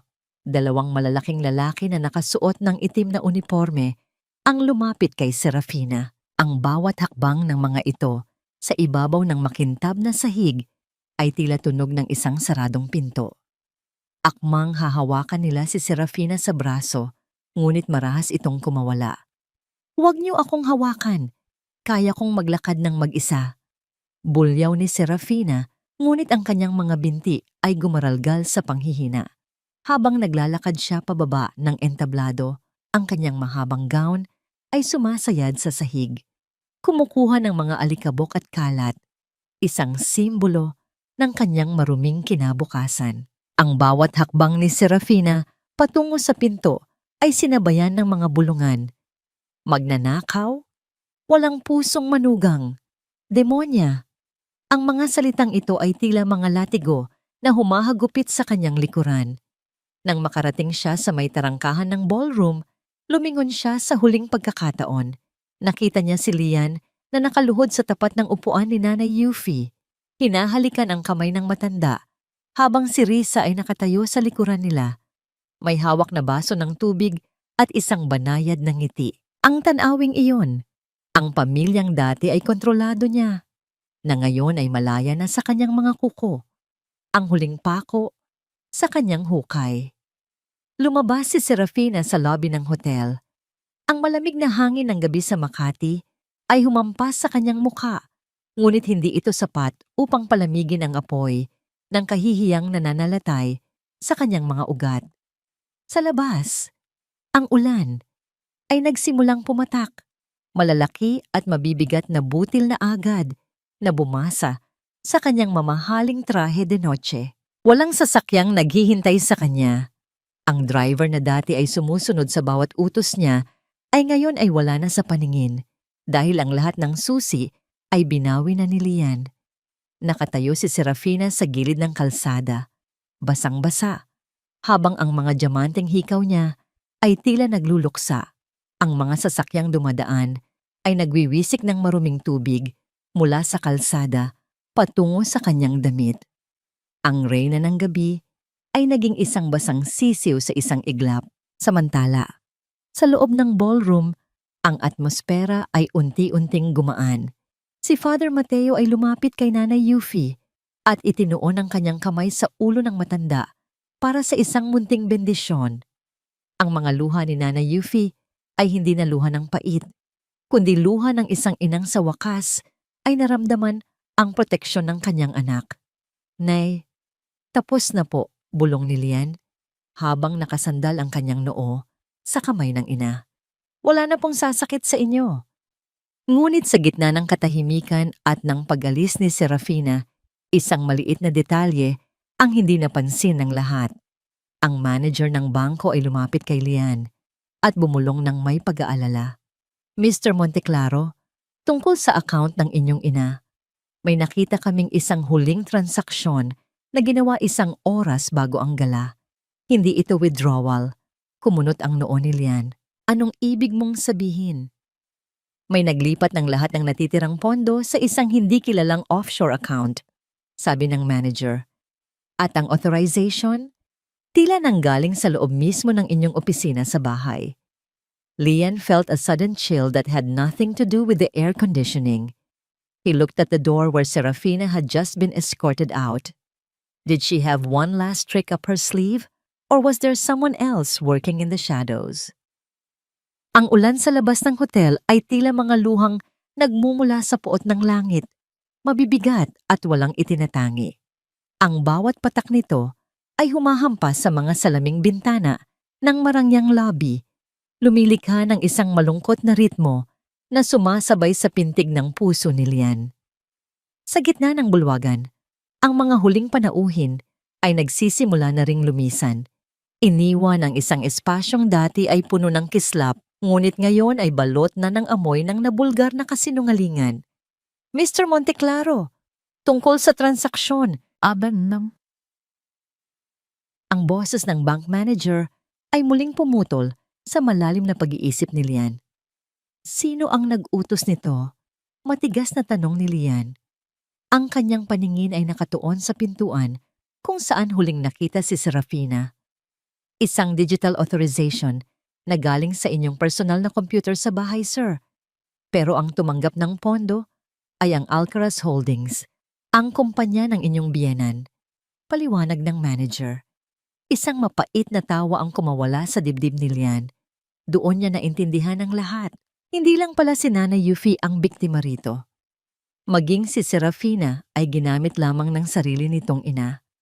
Si Doña Carmela, sa kanyang desperasyong maisalba ang bumabagsak nilang kumpanya, ay hinayaan ng kanyang anak na gumawa ng krimen para lamang makuha ang pera. At ngayong gabi, nang makita ang panganib, ay mabilis na tinalikuran si Serafina upang hindi madamay. Hayaan mo na ang pera, bulong ni Lian. Mas mahalaga ang kalayaan ng nanay ko kaysa sa anumang halaga. Naglakad si Lian patungo sa main entrance. Sa malayo, nakita niya ang isang figura na nakaupo sa gilid ng kalsada, basang-basa at nanginginig. Si Serafina. Ang kanyang itim na gown ay nakadikit sa kanyang katawan, tila isang maruming balat na hindi na niya kayang hubarin. Ang kanyang mga paa ay wala ng sapin, at ang kanyang muka ay puno ng itim na mantsa mula sa kanyang nagkalat na maskara. Lian walked toward her, holding an umbrella. He stopped a few feet away, looking down at the woman who was once the center of his world. Lian, mahinang tawag ni Serafina. Ang kanyang boses ay tila isang hiling mula sa isang naghihingalong kaluluwa. Lian, please, isakay mo ako. Huwag mo akong iwan dito. Gagawin ko ang lahat. Hihingi ako ng tawad kay Mami Yuffie. Babaguhin ko ang lahat. Huli na ang lahat, Seth, sagot ni Lian. Ang bawat salita niya ay tila isang pader na itinataas sa pagitan nila. Ang kapatawaran ay hindi isang kontrata na maaari mong pirmahan kapag cornered ka na. Ito ay isang bagay na kailangang pagtrabahuhan at sa kaso mo, wala ka nang natirang puhunan. Pero mahal mo ako. 'Di ba? Sabi mo noon, kahit anong mangyari. Hikbi ni Serafina. Pilit na inaabot ang laylayan ng pantalon ni Lian. Minahal ko ang maskarang isinuot mo. Pagtatama ni Lian. Ang babaeng nasa harap ko ngayon, hindi ko siya kilala. At ang huling pera sa account ni nanay, inilipat na ng sarili mong ina sa kumpanya niya bago pa man mag-umpisa ang gala. Iniwan ka na niya, Seth. Ginawa ka niyang pain para makatakas siya. Nanlaki ang mga mata ni Serafina. Ang huling kislap ng pag-asa sa kanyang mukha ay tuluyan ng namatay, pinalitan ng isang matinding kawalan ng pag-asa. Ang kanyang sariling dugo, ang taong nagturo sa kanya kung paano maging malupit, ay siya palang kukuha ng lahat sa kanya sa huli. Tumalikod. Si Lian at hindi na muling lumingon. Naglakad siya patungo sa naghihintay na sasakyan kung saan naroon sina Nanay Yuffie, Risa at Marites. Pagpasok ni Lian sa loob ng sasakyan, ang mainit na hangin mula sa aircon ay tila isang yakap na nagpapagaan ng kanyang pakiramdam. Nakita niya si Nanay Yuffie na nakasuot na ng tuyong balabal na ibinigay ni Risa. Ang matanda ay nakasandal ang ulo sa balikat ni Risa at ang mga mata nito ay nakapikit ng may kapayapaan. Nay, uuwi na po tayo. Bulong ni Lian habang hinahawakan ang kamay ng ina. Salamat, anak. Mahinang sagot ni Nanay Yuffie, hindi na nagmulat ng mata. Ang kanyang boses ay mahina, ngunit wala na rito ang takot na dati ay bumibitay sa bawat pantig nito. Lumingon si Lian kay Risa. Ang arkitekto ay nakatingin sa kanya ng may malalim na pag-unawa. Sa gitna ng dilim ng gabi at ng ulan, ang mga mata ni Risa ay tila dalawang bituin na nagbibigay ng direksyon sa kanya. Salamat sa lahat, Risa, sabi ni Lian. Bahagi po ito ng disenyo, Lian. Sagot ni Risa ng may munting ngiti. Minsan, kailangang gibain ang lahat ng bulok na pundasyon para makapagtayo ng isang tahanang tunay na matibay. Habang binabagtas ng sasakyan ang mga kalsada ng Makati patungo sa kanilang mansyon, nakita ni Lian sa bintana ang anino ng bahay na dati ay naging kulungan ng kanyang ina. Ngayon, ang mansyong yon ay tila isang blangkong papel. Bukas, mag-uumpisa ang pagbabago. Bukas, ang bawat sulok na dati ay amoy lason at pait ay mapapalitan ng halimuyak ng luya at ng tunay na pagmamahal. Dumating sila sa bahay. Ang bawat hakbang ni Nanay Yuffie papasok sa pinto ay tila isang pagbawi sa kanyang sariling dangal. Wala na ang boses ni Serafina na sisigaw. Wala na ang mga mapanghusgang mata ni Doña Carmela. Ang bawat gamit ni Serafina ay maingat nang inilabas ng mga tauhan ni Lian at inilagay sa garahe, handang itapon o ipamigay. Sa gitna ng sala, tumigil si Nanay Yuffie. Tumingala siya sa malaking chandelier. Anak, Gusto ko nang matulog, sabi ng matanda. Pero gusto ko, sa dati nating kwarto, doon sa may bintanang natatanawang araw. Opo, Nay. Doon po kayo matutulog habang buhay, sagot ni Lian. Inalalayan ni Lian at Risa ang matanda paakyat ng hagdan. Ang bawat hakbang ay tila isang tagumpay laban sa lahat ng sakit ng nakaraan. Nang maihiga na nila si Nanay Yuffie at maisara ang pinto, naiwan si Lian at Risa sa pasilyo. Isang matagal na katahimikan ang namayani. Sa pagitan nila, isang katahimikang hindi nakakasakal, kundi puno ng pasasalamat at ng pangako ng isang bagong simula. Tapos na ang bagyo, Lian, mahinang sabi ni Risa. Salamat sa pagiging silong ko, Risa, tugon ni Lian, habang tinititigan ang babaeng naging katuwang niya sa pinakamadilim na gabi ng kanyang buhay. Hindi na amoy lason ang hangin sa loob ng malaking bahay sa Makati. Wala na ang masangsang na halimuyak ng mamahaling pabango na dati ay tila sumasakal sa bawat sulok ng bawat silid. Sa halip, ang sariwang amoy ng bagong pitas na tanglad at ang nanunuot na bango ng ginigisang luya ang namamayani, isang pamilyar na samyo na tila nagpapahayag na ang tunay na reyna ng tahanan ay nagbabalik na. Lumipas ang ilang buwan matapos ang madilim na gabi ng charity gala. Ang mga balita tungkol sa iskandalo ni na Serafina at Doña Carmela ay unti-unti nang nabaon sa limot ng publiko. Pinalitan ng mas mahahalagang usapin. Ngunit sa loob ng puso ni Lian, ang mga sugat ay nagsisimula pa lamang maghilom. Dahan-dahan at may kasamang pag-iingat. Nakatayo si Lian sa tapat ng malawak na bintana ng sala, pinagmamasdan ng bukang liwayway. Ang sikat ng araw ay marahang dumidampi sa mga bagong pintura na pader ng bahay, mga kulay na pinili ni Risa upang magbigay ng liwanag at init. Wala na ang mga madidilim at malalamig na kagamitan na dati ay ipinilit ni Serafina.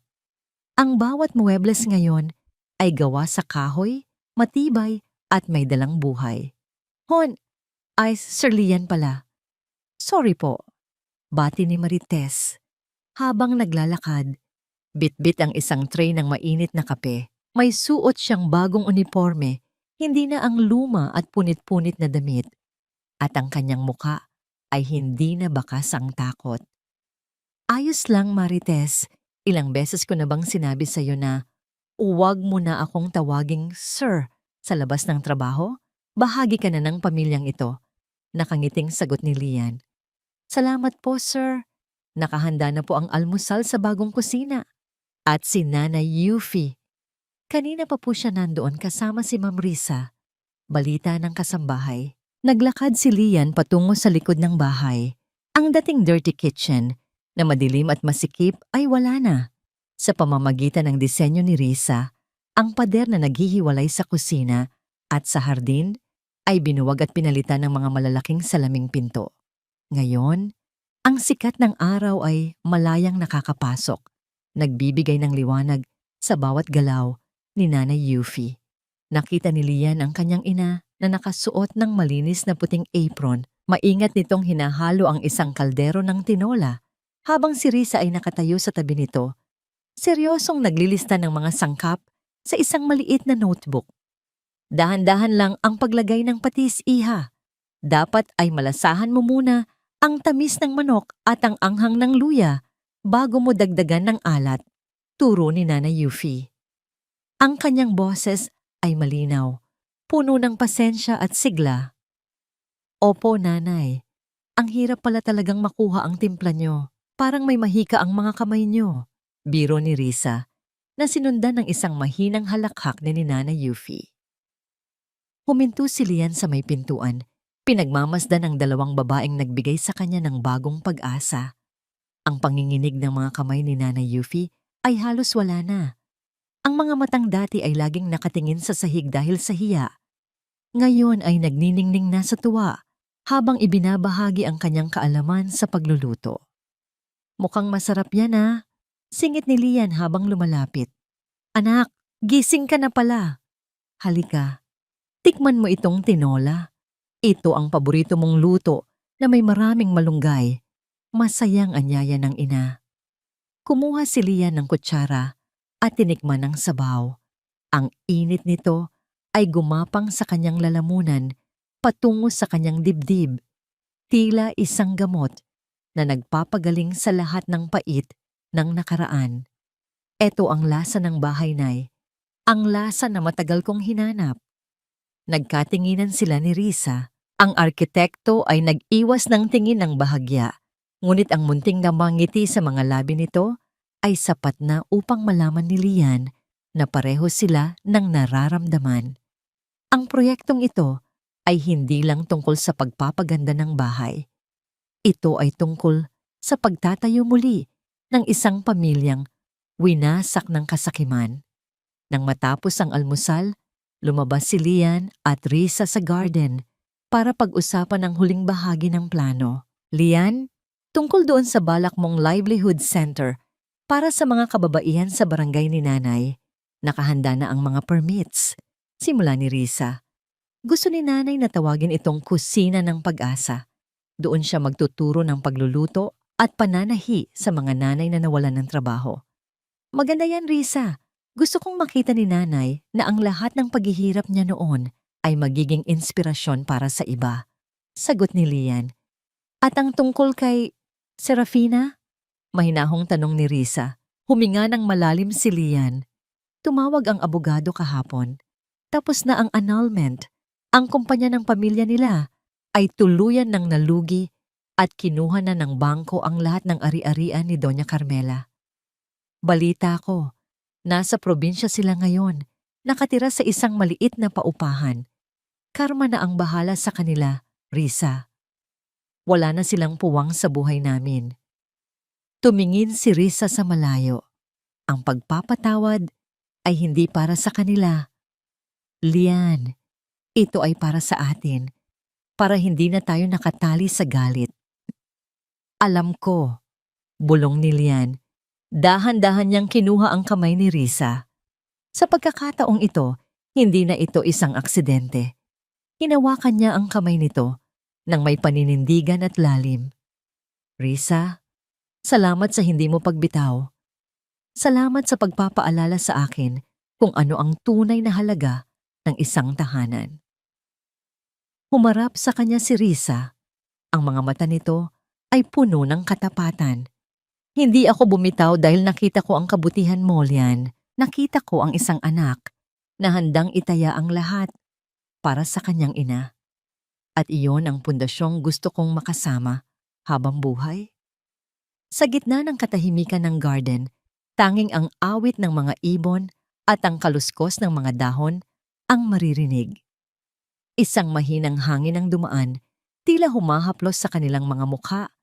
May dalang pangako ng isang kinabukasang malaya sa takot at puno ng pagmamahal. Biglang lumabas si Nanay Yuffie mula sa kusina. Bit-bit ang isang tray ng kakanin.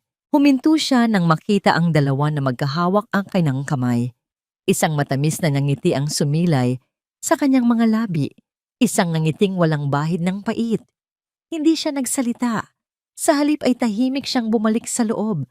Tila ayaw gambalain ang isang sandaling alam niyang matagal nang nararapat para sa kanyang anak. Ang sugat ay naging peklat na lamang. Isang paalala ng labanan, ngunit hindi na ito nagdudulot ng sakit. Ang tunay na paghilom ay hindi nangangahulugang mawawala ang alaala, kundi ang kakayahang harapin ang bukas nang walang galit sa halimuyak ng luya at pagmamahal. Ang hapon ay nababalot ng kulay kahel at gintong sinag ng araw habang dahan-dahang lumulubog ito sa likod ng mga gusali sa Makati.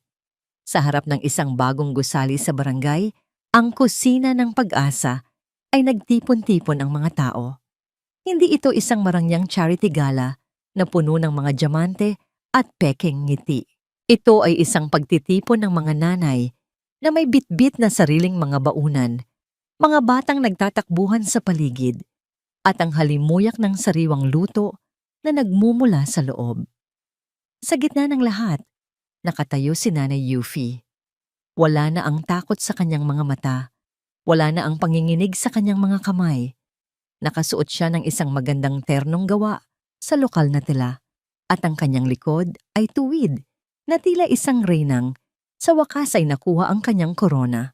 Hindi korona ng ginto, kundi korona ng respeto mula sa mga taong tinuturuan niya ngayon ng sining ng pagluluto at pananahi. Salamat sa inyong lahat. Simula ni Nanay Yuffie. Ang kanyang boses ay umalingaw-ngaw sa simpleng audio system, malinaw at puno ng kapayapaan. Ang bawat isa sa atin ay may halaga. Hindi nasusukat ang dangal sa yaman ng ating anak o sa ganda ng ating suot. Nasusukat ito sa kung paano natin pinapahalagahan ang bawat isa sa loob ng ating sariling tahanan. Sa gilid ng entablado, nakatayo si Lian kasama si Risa. Ang kamay ni Lian ay mahigpit na nakahawak sa kamay ng arkitekto, isang pagpapakita ng pag-asa para sa kanilang sariling kinabukasan. Tumingin si Lian sa kanyang ina at naramdaman niya ang isang matinding bugso ng pasasalamat. Ang lahat ng hirap at pait na pinagdaanan nila ay tila naglaho na, pinalitan ng isang malalim na pag-unawa sa buhay. Nahanap na ba niya ang kapatawaran, Lian? Mahinang tanong ni Risa habang nakatingin kay Nanay Yuffie. Sa tingin ko, hindi lang kapatawaran ang nahanap ni Nanay. Sagot ni Lian, ang kanyang boses ay puno ng emosyon. Nahanap niya ang kanyang boses. Pinatawad na niya ang nakaraan. Hindi dahil karapat-dapat ang mga nanakit sa kanya, kundi dahil karapat-dapat siya sa katahimikan ng isip. Naisip ni Lian si Serafina. Balita niya ay nagtatrabaho ito ngayon bilang isang encoder sa isang maliit na opisina sa probinsya. Malayo sa karangyaan at layo sa mga taong dati ay pinapaikot niya. Si Doña Carmela naman ay nababalitang nakatira na lamang sa isang maliit na kwarto. Inabandona ng mga kaibigang dati ay inaalayan niya ng mga regalo. Ang karma ay hindi laging dumarating sa anyo ng kidlat.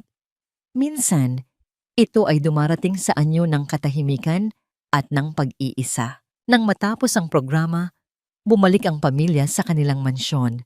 Ngunit hindi na ito isang malamig na mansyon. Ito ay isa na ring tahanan. Isang malaking mesa ang nakahanda para sa kanilang hapunan. Nakaupo si Nanay Yuffie sa kabisera, ang kabisera na dati ay ipinagkakait sa kanya. Sa kanyang kanan ay si Lian at sa kanyang kaliwa ay si Risa. Naroon din si Marites at ang kanyang anak. Sabay-sabay silang lahat sa isang masayang salo-salo. Bago sila mag-umpisang kumain, tumayo si Lian at lumapit sa kanyang ina. Ginawa niya ang isang bagay na sa loob ng maraming taon ay kinalimutan niyang gawin ng may buong puso. Kinuha niya ang kamay ni Nanay Yuffie at idinampi ang kanyang noo rito. Mano po, Nay? Bulong ni Lian. Isang pagmamano na puno ng pagsisisi at ng pangako.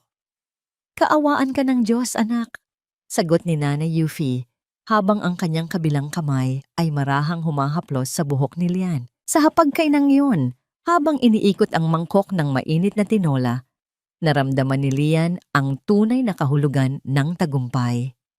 Ang bawat higop ng sabaw ay may dalang tamis ng pagmamahal at anghang ng katotohanan. Natutunan niya ang isang mahalagang aral. Ang tunay na kayamanan ng isang lalaki ay hindi nasusukat sa taas ng kanyang gusali o sa laki ng kanyang bangko, kundi sa kung paano niya pinoprotektahan ang dignidad ng pinakamahina sa kanyang pamilya. Ang gabi ay tahimik. Wala nang sigawan, wala nang pananakit. Tanging ang mahinang tunog ng mga kubyertos at ang masayang kwentuhan ang maririnig. Ang bawat sugat ay naghilom na, nag-iiwan ng mga peklat na nagsisilbing paalala na ang pag-ibig, kapag totoo, ay laging makakahanap ng paraan upang bumalik sa liwanag. Sa wakas, ang bawat hininga sa loob ng tahanang iyon ay malaya na. Malaya sa takot, malaya sa galit at higit sa lahat, puno ng walang katapusang pag-asa.